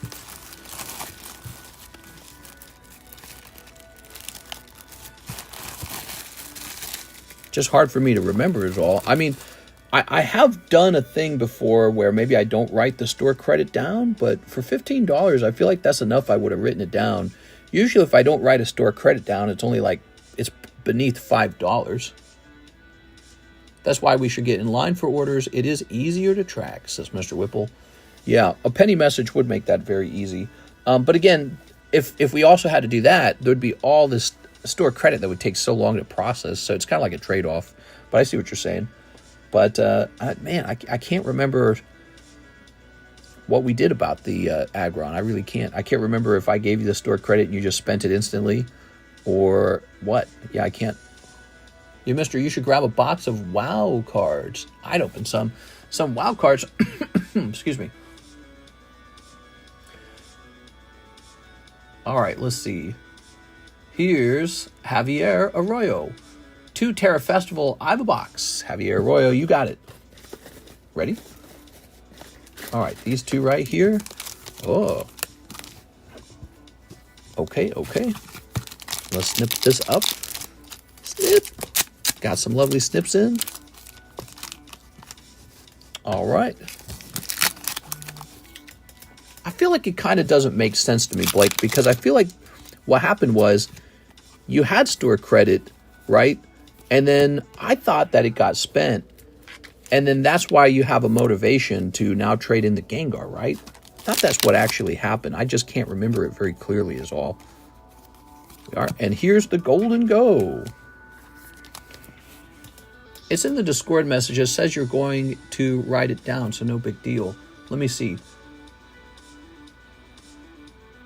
If it says I'll write credit down for you to use, that probably means that I'm following my normal... so that's what I do. So here's the bag of store credit, right? And your card would be right here in the front, and it's not here. So that's why I feel like it's probably been spent. Because what I do is after you spend it, I then remove it from the bag. There we are. Make it a rule from now on. If there are trades or any credit usage, please use penny message. Easier in the long run. Yes, it'll be annoying. TCG has been out of print for a while. It would be really expensive. I could say that about a lot of Pokemon sets. I'll definitely have to consider that we could run into a scenario where store credit is used and I don't remember if it was actually used, and maybe the buyer doesn't actually remember either, and we're both wondering if it got used. Okay, so that was for Mr. Javier. But, you know, the fact that I said I'd write it down and there's no card in there, that kind of indicates to me I probably did write it down and it probably did get used. It's hard to remember, isn't it? Because if you're ordering the exact same order each time, holo shuffles, it's really hard to remember that. But for me, I know if it's a $15 order, I normally write those down. The only orders I would not write down is like a $1 store credit, $2 store credit. I'll skip writing something like that down. I'll just be like, take $1 off next time. We are, ooh. The old TCC would just roll the dice on $15 and trust them. You want to roll dice on it? Mister, you should make an Excel sheet for store credit. Okay, so store credit has always been a tricky thing. Here's one of the problems. In the past, I got taken advantage of by people who would use their store credit, and I would actually forget to remove the store credit, and then they would spend it twice. And so that was a problem with the store credit, right? So the Excel sheet, I'm worried it would be the same deal. I would forget to update it, and then somebody would come in and spend it twice. So I'm worried that would be what would happen. And I think some people wouldn't do that, but it happened more than one time, and I said, okay, I'm tired of that. True, but the loot cards make them more sought after. The sets with the big loot cards are crazy. Just like how Mr. forgets to update the breaks channel. Yeah, it's just sort of, you know, I'm not a robot, I'm not a machine, and, you know, I'm running on autopilot sometimes, and I just forget little tasks. The problem is, either the buyer forgets too, or the buyer knows that they've already spent the store credit, and they go, you know, this guy doesn't know I spent it, and then they just spend it 2 times. So I had that happen a couple times in the past, and the problem with that is, like, it's just too easy to do. It's too easy to take advantage of me. So with the store credit, now the way it works is I write it down, I put it in a bag, and I kind of leave it up to you to know what you have, and I just keep the bag to the side, and I compare it against what you tell me. So if you say, I got $15, I say, yes, he does. He has a bag with he has a $15 card in here, and I feel like that keeps it a little... I don't think I've been taken advantage of ever since we started doing that, essentially, because, you know, I update the bag pretty good on my side anyways. You know, if you spend the money, I'll go dig it out and pull it out. But none of the systems are perfect. Maybe if we had like a website, I don't even know if the website would be that good, right? But maybe it would. Maybe if we had a website, I could have like this way to update the website where somebody's account has $20 store credit or something like that. So, you know, that's something we could build into a website one day. We've been running without one for so long. Paper trail is a great way to keep track. Ooh, you know what I could do? When someone spends store credit, it goes into a second bag of used store credit. That is a receipt. Maybe I start doing that. That's not a bad idea. Of course, it's only $15 here. This is like one case where we're not sure about it. That's not a jobs mod, in my opinion. Put me in Azure lane. I'll track that stuff for you. Could ask a mod, but not all mods are available 24/7. But then you forget to update that. Yeah, I'll forget to update the... Oh, you're right, because if I forget to put the... Well, it'd be no different than a regular forgetting to update it. Yeah, I don't know. Anyways, let me go ahead and take care of this order. Edwin Dell said Chrome MetaZoo. Chrome MetaZoo. Oops. Oh, I just closed Discord. I didn't mean to do that. Just use the machine that tracks everything for you. Yeah, I'm going to use a machine.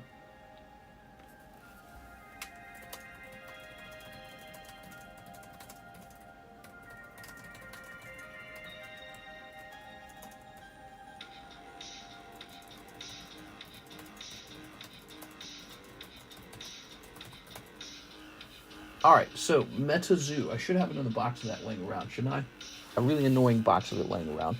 No, because I moved it. I remember. Okay.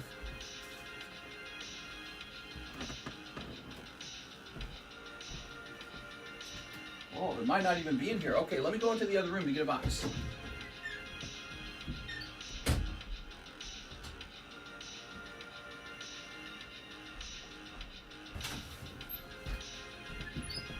All right, here we go.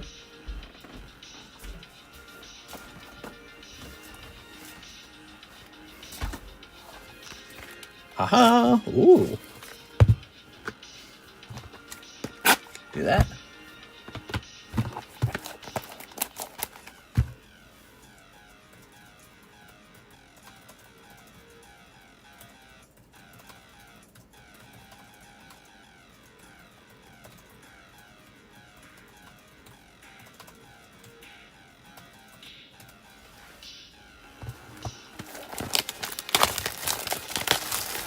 I think all that's needed is that whenever store credit is used for an order, you put a tally somewhere. Yeah, so that would be like a receipt. That's what we were saying. Maybe like a receipt bag. Here we are. Ta-da! All right, so those are back.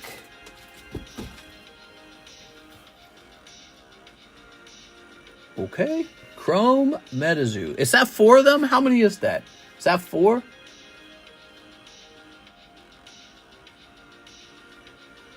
Yeah, that's 4 of them. All right. 4 MetaZoos. He wanted 4 of them. Why is it so hard to do penny messages? It's just so hard, Tammy. Tammy, you don't understand. It's really hard. Okay, ready? Ready to snip? Snip. Okay. You can't take my pennies. I worked hard for those. He worked hard for those pennies, Tammy. He would be overspending by a penny. Come on. Oh, you got a little Bigfoot. That's nice. But it's just a regular Bigfoot. You want a Bigfoot like this, a refractor Bigfoot.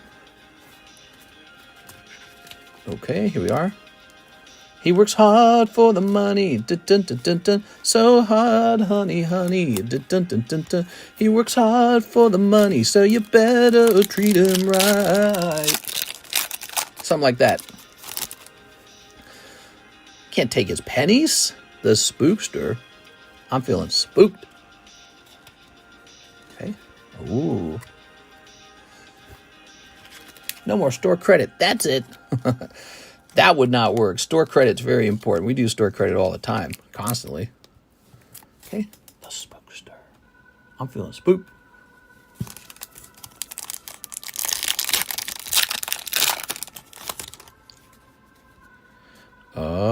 Oh, it's a gold card. 25?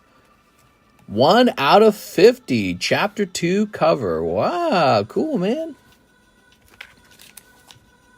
Imagine going through bajillion chats during live stream to see if you used it or not. All right. Let's see. Ugh. Oh. There you go. I'm like the old man in Squid Game playing the marble game. I can't remember your guess. What did you guess? Here's Shadow People. Ooh. Okay.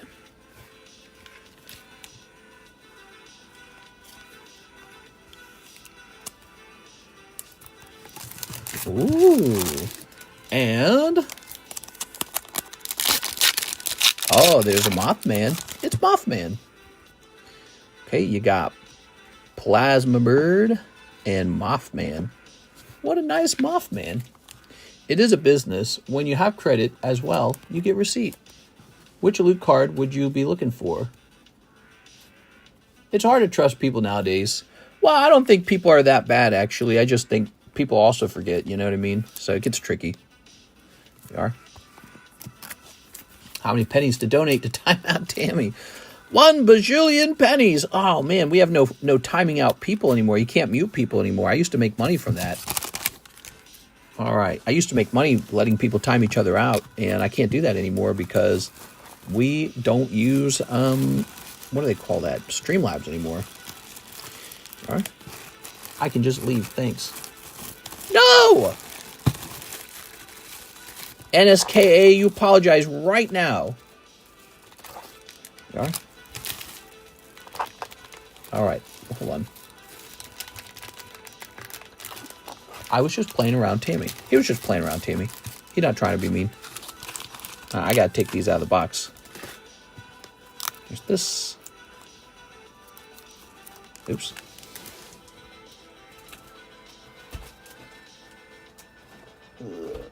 Do we not have an open box of OP10? I guess we don't. Okay.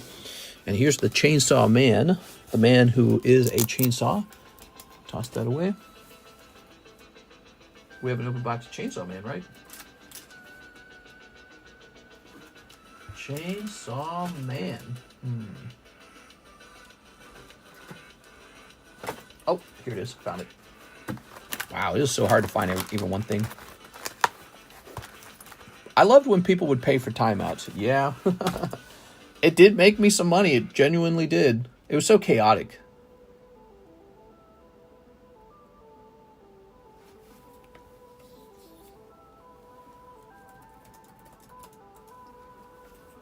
All right. We have Sarah. Sarah. She wants 3 holo shuffles and 3 Japanese. OP10. Okay. Hello. Oh. I'm finding anyone who bothers Tammy. If you don't have haters, you ain't pooping. What? I'm not pooping. There you go. Ooh. Miss Sella. 3 Japanese OP10, 3 holo shuffles. Ready? I remember people would like timeout Louis. 1, 2, 3. Ta-da. A 1, 2, 3. Do you know the benefits of having a slow phone? It's like a trick question. What's the... No, I don't. Oldest slab break. All right, you did it. You did the thing. So that's 1, 2, 3, 4, 5, 6, 7, and 8. All right, you're back in. Oldest slab break. Nice, dude. That's going to be the poker break. Is currently the oldest slab break. Everything else is rotated through. Sarah, you're going in. Don't invoke his name. Oh, yeah. Bloody Louie. Bloody Louie.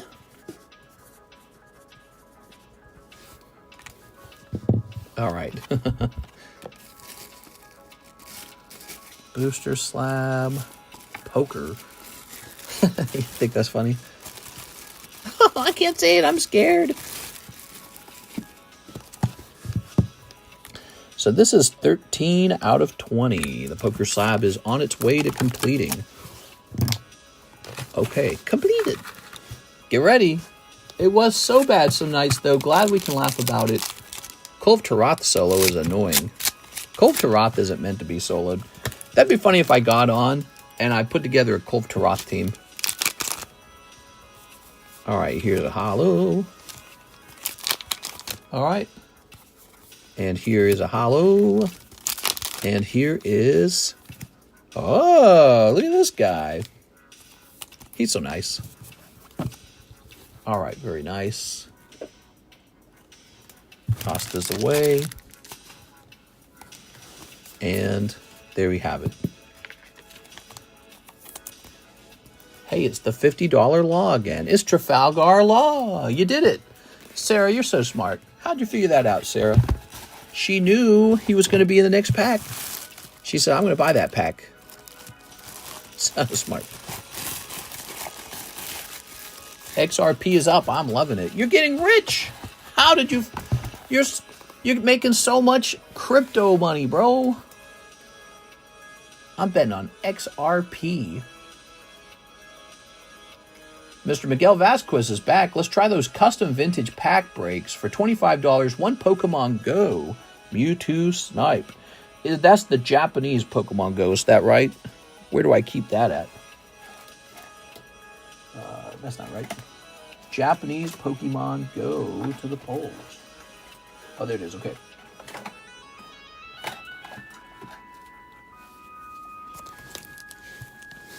All right. And he says, one of the... Okay, so if you showed up tonight at the beginning of the stream, I mentioned that I reset these. Look at that. So we filled the box back up with beautiful vintage cards. Okay, lovely. Okay, I actually need more so I can fill the box 100% up. Pop that back there. Grab a chunk like this. 1, 2, 3. And a 1. Good luck. Okay. The line must be out the door. For what? Pokemon cards? Nah, we're kind of slowing down right now, actually. It's 4 a.m. in the morning, and we've got just like one order in the queue. Here it is. Voltorb. You're rich. Voltorb. Magnemite. Potion. Electric Energy. Ampharos. You got Neo Ampharos. And Voltorb. That's a nice. All right, look at that. That is your vintage pack. Okay, this is kind of just a normal pack. Nothing too crazy about it. Some packs are hot, some are cold, some are normal. That one's more of a normal pack. Pretty fun, right? You know, vintage booster packs cost hundreds of dollars, and so it's fun to just be able to kind of experience something of a vintage pack coming out of, you know, maybe like a $25 purchase. It's a nice little thing. All right. I sent an order about an hour ago. Tell me about it. Maybe the order has not been worked on. Tell me about it. That's not vintage. Okay. Oh, he says that's not bad vintage. It's vintage. All right. Oh, hey, not bad. Oh, we got to check for... Okay, good. Okay, you got this guy, Mr. Miguel. Thank you so much. Oops. Tell me about that order, Mr. That's the Hit. I need to know who you are. Aren't you the guy that's shipping? Miguel, you're the guy that's shipping, aren't you? Zapdos PSA 10 for $30. Zapdos PSA 10. All right. Zapdos PSA 10. Do you mean Jolteon PSA 10? I swear you meant Jolteon PSA 10 for $30. Is that right? We did that one. Okay. That's it. The queue is empty. If any of you guys want to open some cards, there is no wait time at all. How nice is that? I know you guys love no wait time. Let's rotate. We've got this Halo Break that is moving very slow.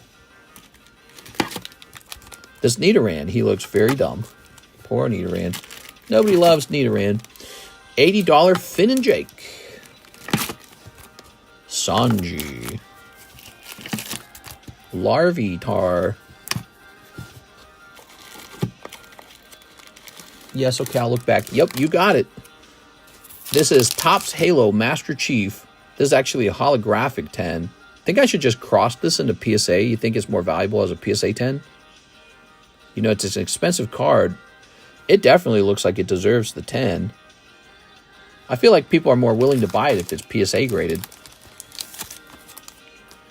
I'll say PSA cross. When you have a lesser known set and the set itself doesn't prove itself like to be evidently prestigious, sometimes it's more important to have the PSA brand on it. We sold a lot of these though. There we go. Any breaks going on? Yeah, we got lots of breaks. Okay. We got a lot of breaks. Here's Eddie, custom vintage pack, new bag. All right. You got it.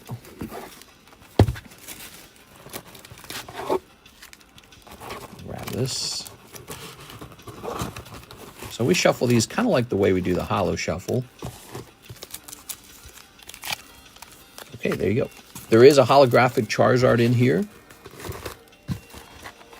Not a super expensive one, but I looked up the base set Charizard. He's really expensive. Oh, you might have... Okay, let's see what we got. We got Kabuto, Mankey, Energy Retrieval, Revive. All right, so this is kind of a messed up Aerodactyl. He's Neo 3. He's a little scratched right there. But you actually got Dark Machamp as well, so not bad. So there you go. What do you think? That's pretty cute. Again, that's for 25 bucks. I do what I can with 25 bucks. All right, Dark Machamp it is. How nice. If that was a real rocket pack, that'd be like $300 and something. Very, very expensive. You said new bag. What percentage of your collection should be Japanese compared to English? Doesn't matter. You could have 100% of your collection be English or 100% of your collection be Japanese. It doesn't matter. All right, here we go. Very nice. All that matters is whatever card goes up in price the most next. And that's pretty hard to determine. All right.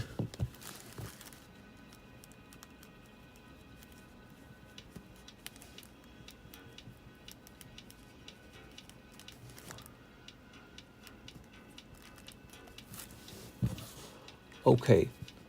None of those were grade 10 correct. That's right.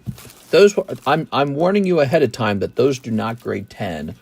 They're more like for your folder or just to hold in your hand, or you can put them in like a magnetic case, or you can you can put them in a semi-rigid and stack it up and look at it. It's nice to have, but yeah, I wouldn't grade those. But if you have a folder, you can place it in a folder for sure. What's your worst card investment from the past? Tell a story of blunder. I have a story of blunder every now and then. I bought a lot of the General Mills Pikachu's booster packs that I thought was... Oh, actually, I have one from this year. I bought a ton of those Topps Mewtwo's, and it's looking like those might not grade very well. And what I should have done is I should have bought a lower number of them. That's not a really big blunder, actually. I actually have to test those. I have to actually grade them before it's truly a blunder. I just haven't worked on them, so those are just laying around. So that's kind of a nuisance. What I'm finding is that I want to grade other things before them. So I told myself, why did I buy so many of these? I could have just bought a few and experimented and been done with it. But like a blunder, blunder. Hold on, let me think. It's pretty hard, actually, to do a blunder with anything Pokemon. Blunder. I feel like the blunders tend to be non-Pokemon stuff that I get stuck holding for a long time, just really long time. Like, here's a great example. The Attack on Titan that I'm selling at $3 a pack, I wasn't loving it. It was selling so slow at a profitable price range that I'm like, I'm just going to get rid of these. I just got tired of them. and I had too much of it. I had bought too many cases of it. So, but I'm going to make like 90% of my money back on that, so that's not even a big deal. I feel like something has been a money loss, a blunder. What has been a blunder? Struggling with the chargeback's always annoying.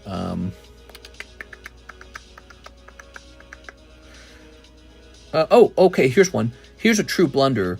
So I sent off a whole bunch of booster packs to grade with PSA at like $40 a pack, and they all came back. It was like 75 booster packs. They were really super expensive.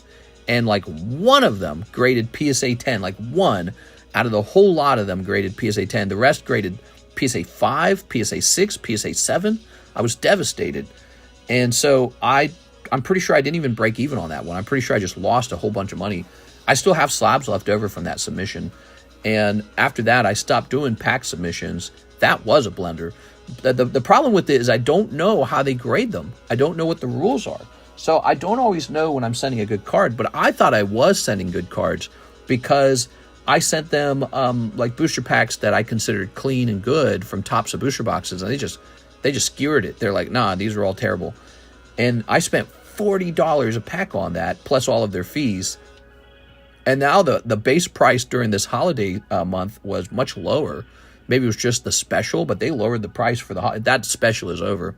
So I paid all that extra money to grade boosters that would ultimately grade like 6 and 7. It's really stupid. So that was probably one of my biggest blunders for a while. All right, let's see what else. What else? We're gonna go ahead and hit refresh. All right, pack breaks available. Yes. Here we go. Same 2 pack breaks. They're not moving super fast. Of course, we haven't seen our usual pack break guys. Like Jen, for example, she's a big pack break mover, and she's just not hanging out right now. Maybe she's taking a little card break for the holiday. She can come and go sometimes. And or maybe people just feel like they're not feeling it on Gym Heroes or Neo. I don't know. Because sometimes you put a pack break up there, like maybe Rocket or something, and it just, boom, it's done in a day. But these are moving slow, but they're both half done. So 42 and 30, they're both half done. So those are the pack breaks. And when one of them finishes, we get a new one, right? Here's our Tyranitar break. He's up to 6. Our brand new fish break out of 34. Really tough. Paldean Evolved Magikarp English. You know how hard it is to grade these 10. It's so hard. But I'm offering that as a break. It's a very special thing. I'm doing it as a service for my Gagambu. That's you guys. Here's Raikou. He's a 1 in 40 break. 2 people are in there now. A very special card. Those booster boxes have gotten super expensive. The Poker Break has gotten all the way up to 13 now. He is definitely on the list to finish. This will probably finish first. And then over here we've got the new clearance break, which is Golem, Wave 3 Golem with only 4 spots. Your odds are 1 in 4. That is it. Those are the breaks. You know, there's like the Fossil booster box list. So, a couple spots moved over here. Fossil Sublist. He's still got a long way to go. The Mega Break. 2 spots left on that, and the first round of the Mega Break's over. All right. So there you have it. Okay. It's a happy Wednesday night. Tomorrow's Thursday. We'll be here for the Thursday daytime stream. Here's Alexander Ortley. 1 Azure Lane English. Okay, Azure Lane English. Who doesn't like Azure Lane? All right. Breaks have become a big part of our what we do in our store. They're very cool. All right, very good. Prismatic ETB list. I think I started a fresh list. I'm no longer going to honor that because I'm worried that the prices have changed. Throwing that away. Don't jump into it. All right, Alexander Ortley. Yep, not doing pre-order breaks on it. It's, I mean, I suppose we could. Man, it is super expensive. It scares me a bit. What do you guys think? You want another, maybe we could do like just 2 ETBs or like maybe 1 ETB even. But yeah, those ETBs are outrageously expensive now. And I'm just worried about price changes and stuff like that at this point. That one's unpredictable to a degree. I think everyone can agree it's very expensive. Alexander Ortley. There you go. All right. All right. Javier Arroyo, 3 Terra Festival, 2 Holo Shuffles. Did he say 3 of these? 2 Holo Shuffles. And I need 1 more of these.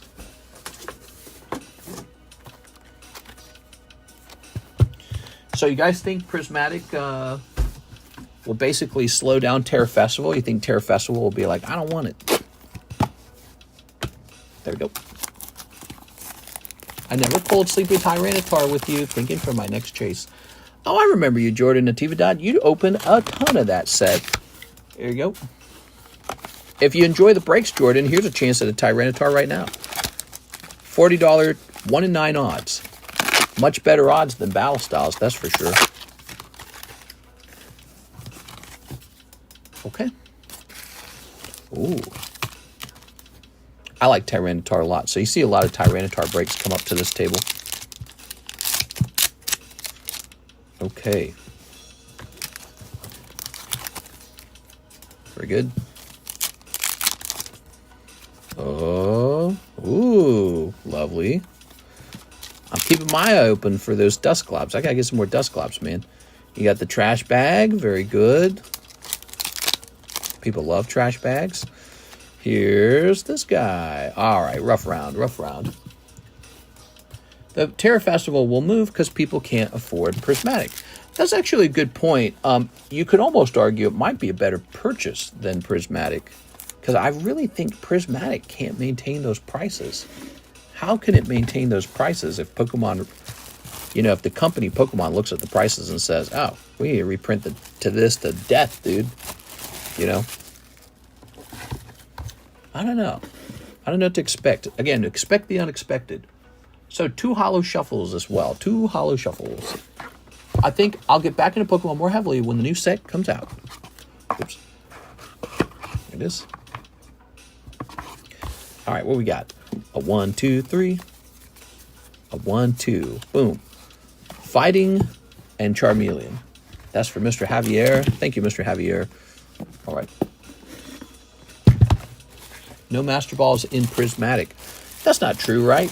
Prismatic is going to have the Pokeballs this time, right? They made the Pokeballs out of a different material this time. It's a 3D etched card. Jordan Natividad returns. 1 Fossil Sublist and 10 Surging Sparks. Ooh, okay. All right. We got Mr. Jordan. How are you feeling tonight, Jordan? Long time no see. Natividad. Or long time no order. Have to learn the hits and stuff like Master Ball and stuff since it's not just Hollows and Rivers. Oh, I didn't know that. I feel dumb. So, 10 Surging Sparks. This sounds like casting couch kind of music. 1, 2, 3, 4, 5, 6, 7, 8, 9, 10. Battle Styles hurt me so much. I kind of watched that. You know, I should have just hosted a Battle Styles Tyranitar break. There it is. Yeah, that was pretty rough, man. Now you're ready to get hurt again. All right. If you ever want my advice on what you want to, or on what to open next, I can give advice. All right. Snipping these. I just had my newborn last month. Oh, congratulations. Is it a boy or is it a girl? If it's a boy, did you name him TCC? I'm playing with you. Baby time, huh? Nice, man. Oops. It's only in Japanese. The Pokeballs and Master Balls, right? Ah, here we are. All right. Here's Apple Bottom. Apple Bottom jeans. Baby girl. Wah, wah. All right, baby time. Baby time's exhausting. Here's Palossand. See, you're already doing better than Battle Styles. You got Palossand. Very nice. All right, here's Swablu. Here's Latias. Okay, very nice. Here's Delmise. Here's Magneton, Skeledirge. We've got Stunfisk. Oh. Togekiss. Oh. Orangaroo. Oh. Oops. And Sylveon. Look at that Sylveon. Whee! All right, Sylveon it is. Sylveoning it up. It is only in Japanese, the Pokeballs and Master Balls. Well, it was only in Japanese for 151, but it was in all the other languages. So what was really going on is the stupid English printers couldn't print it. And it was really embarrassing because our technology is worse than theirs. So this time they made it an etched card, and our technology can print etched cards. So we're expecting Master Balls for sure. Mr. Jordan. All right. Thanks for the polls. Yay! All right. How do we get in the queue?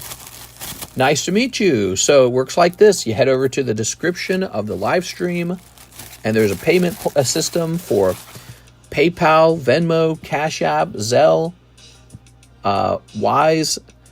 And so you just click on one of those or choose one of those and send some cash straight over, and I get an email for it. And that's how it works. It's direct purchase.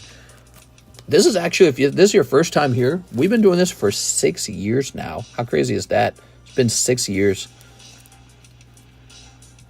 Never made a website to, I never made a website for processing orders. In 6 years, I didn't do it. We just run it straight off the YouTube. All right, here it is, Jordan. Now, where would we put Jordan? You would go into this box, and there is plenty of room. Plenty of room for Jordans. Okay. This is my first time here. Very cool, man. All right. Yep, we've been doing this for 6 years every night. Every single night. Okay, cool. And tonight, we're kind of close to the end. It's 4 a.m. That's our usual wrap-up time. Miss Alexis can ship your website orders. Yeah, I'm going to make Miss Alexis do all the work. Maybe we can make her do all the streaming, too. We can make her do all the shipping and all the streaming and then all the shipping again. And then I'll just, like, kick my feet back and I'll sip a margarita and be like, ah. Whew. Man, I am tired, though. It's been a pretty crazy week. Kirsten and I have been pretty busy and partying and all that. But I worked the whole time, man. I was working on those vintage packs. I was working on PSA submissions. I got 2 submissions done. One for myself and 1 booster pack submission. Hopefully, this new booster pack submission has a lot more 10s in it. Hopefully, we don't know. But that got all submitted. All right, so I feel like we can wrap up right now if you guys want. Let's go ahead and take care of this order, though. We got a Mr. Javier order, and it says 5 days a week. We do 7 days a week. Isn't that crazy? 2 Terra Festival. So for 6 years, Mr. George, for 6 very long years, I've done 2 days a week. I'm sorry, 7 days a week. The last 2 days I worked. You can tell because my brain's fried. So I worked every single day for a very long time, and now I'm old. I'm old now. 6 years older. I turned 36 April 3rd is my birthday. So you guys can come over here and watch the ads, and then I'll make some ad money, and I'll be like, woohoo. All right. You should start streaming in the morning. The nights are going to kill you. Maybe I will. Maybe one day I'll dramatically change our streaming schedule. But as of right now, this is my favorite time. Ooh, a little Jirachi. Man, if that had only been a Master Ball, that'd have been really good. If Mr. missed a day streaming, you know something's wrong. I'm catching up to you. Yeah. Here we go. All right. Very nice. Yeah, streaming 7 days a week.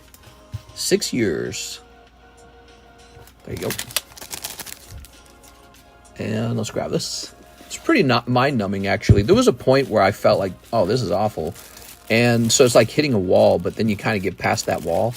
So that happened around the blue house. I started feeling like, I can't keep doing this. And I was like, yeah, you can. So here we are.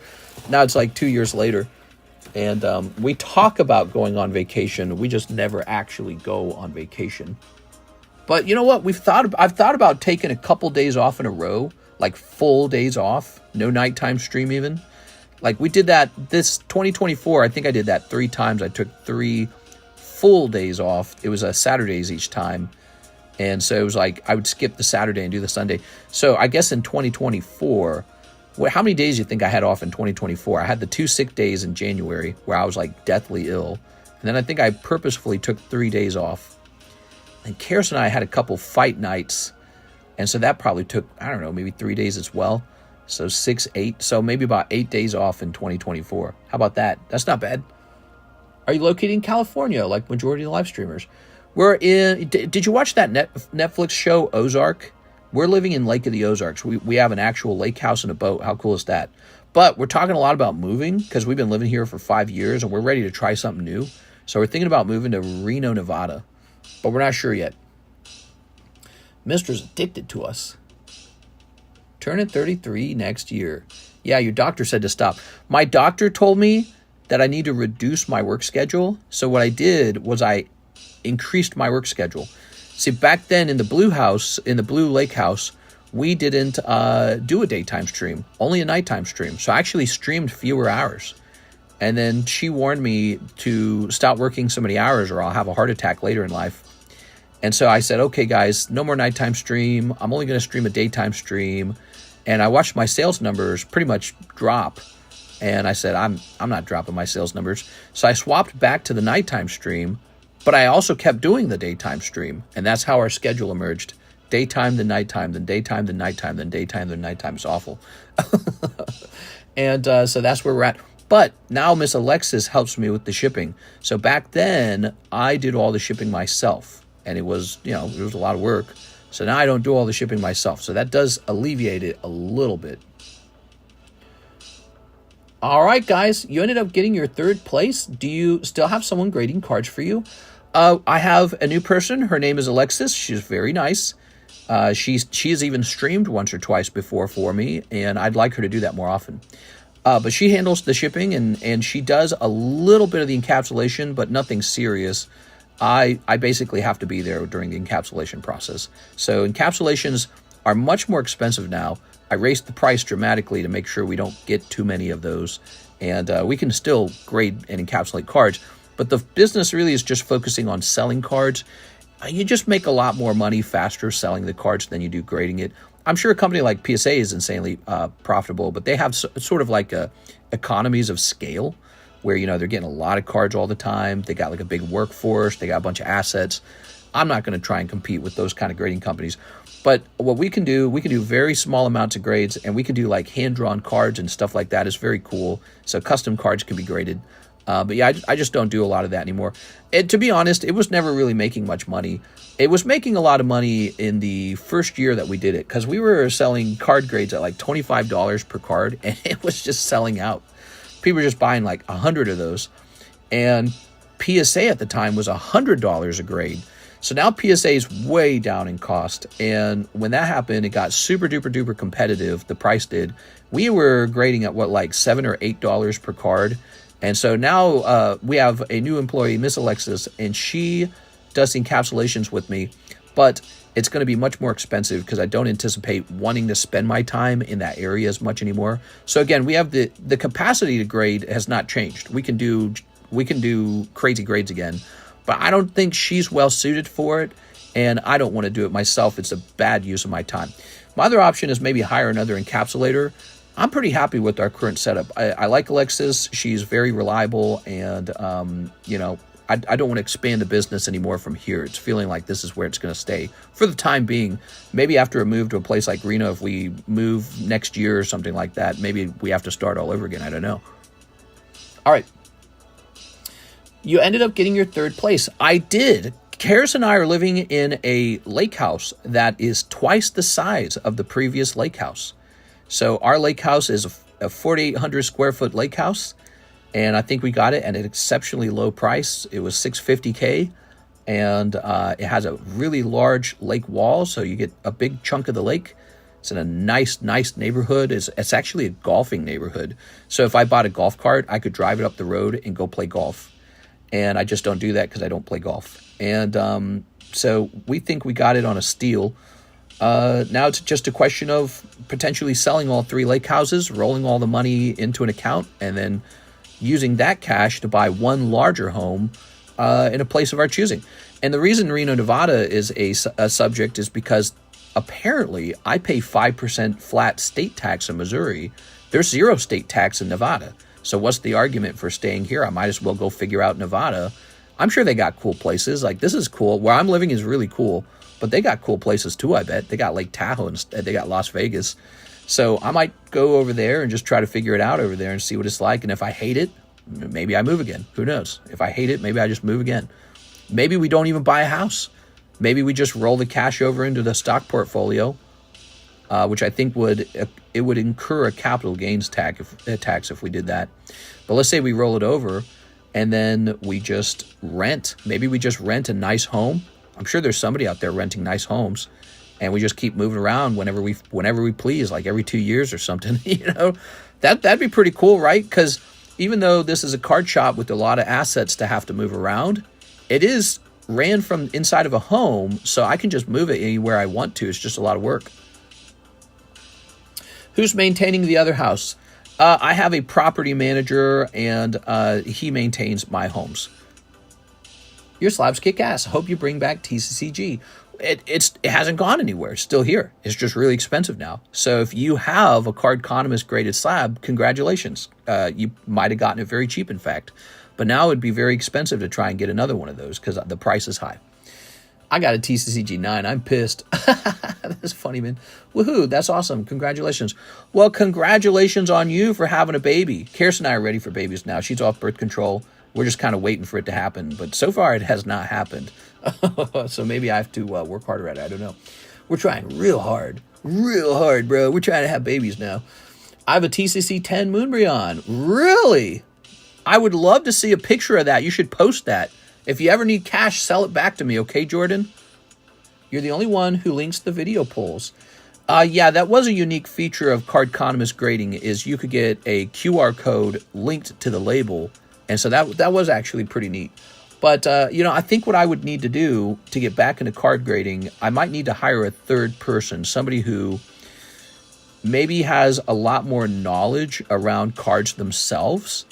Because Alexis is kind of a newbie, kind of a big-time newbie. She doesn't know cards very well. She's great at shipping. She does a very good job. But the card encapsulation, she would need more experience, I think, for me to just leave her alone and do it. So that's where it's at. And, and I think that I would rather have her do the streaming, to be honest. So like I was saying, card encapsulation can be profitable, but it's really profitable? Just doing more streams. So if she streamed and I streamed, that would be the better use of both our times. I babysat my 2 nieces for 3.5 hours, and I'm ready to pass out. That's funny. TCCG slabs still hold the title of most pony cards. What? All right, guys. Time to wrap up. Fun conversation at the end there. It's 4:08 a.m. in the morning.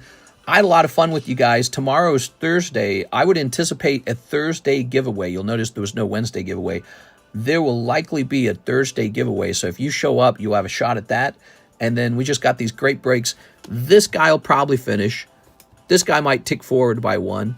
This guy might tick forward a few times. But this is the card to watch. When he ends, we'll receive a brand new Pokeball card. And it could be also very fun. So this is holographic. You guys know that? Holographic Tyranitar from Heart Gold Soul Silver. You might not have this in your collection, but it's a pretty legitimate card. Take a look at that close up. Isn't that nice?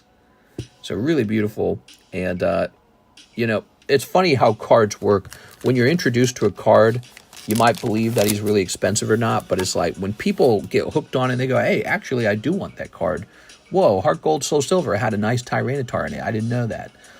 When people truly get hooked on a card, that's when you see price changes. So cards don't price change, like magic. It happens when people discover the card, and people are discovering it on our table right now. All right, let me send, mister, says a them. Oh, no, let me go to bed, man. Don't make me open it if I've already committed to the end. I'll be tired. You can send it in if you want to make sure you get in the queue ahead of everyone else, though, Hathim. Do that, okay? But yeah, I'm going to pop off, and I got some other work to work on anyways. So I got work I got to do before I can even relax. See you later, guys. See you tomorrow for the daytime stream for Thursday. Today's Thursday, but for me, it'll be tomorrow because I'll go to sleep at one point.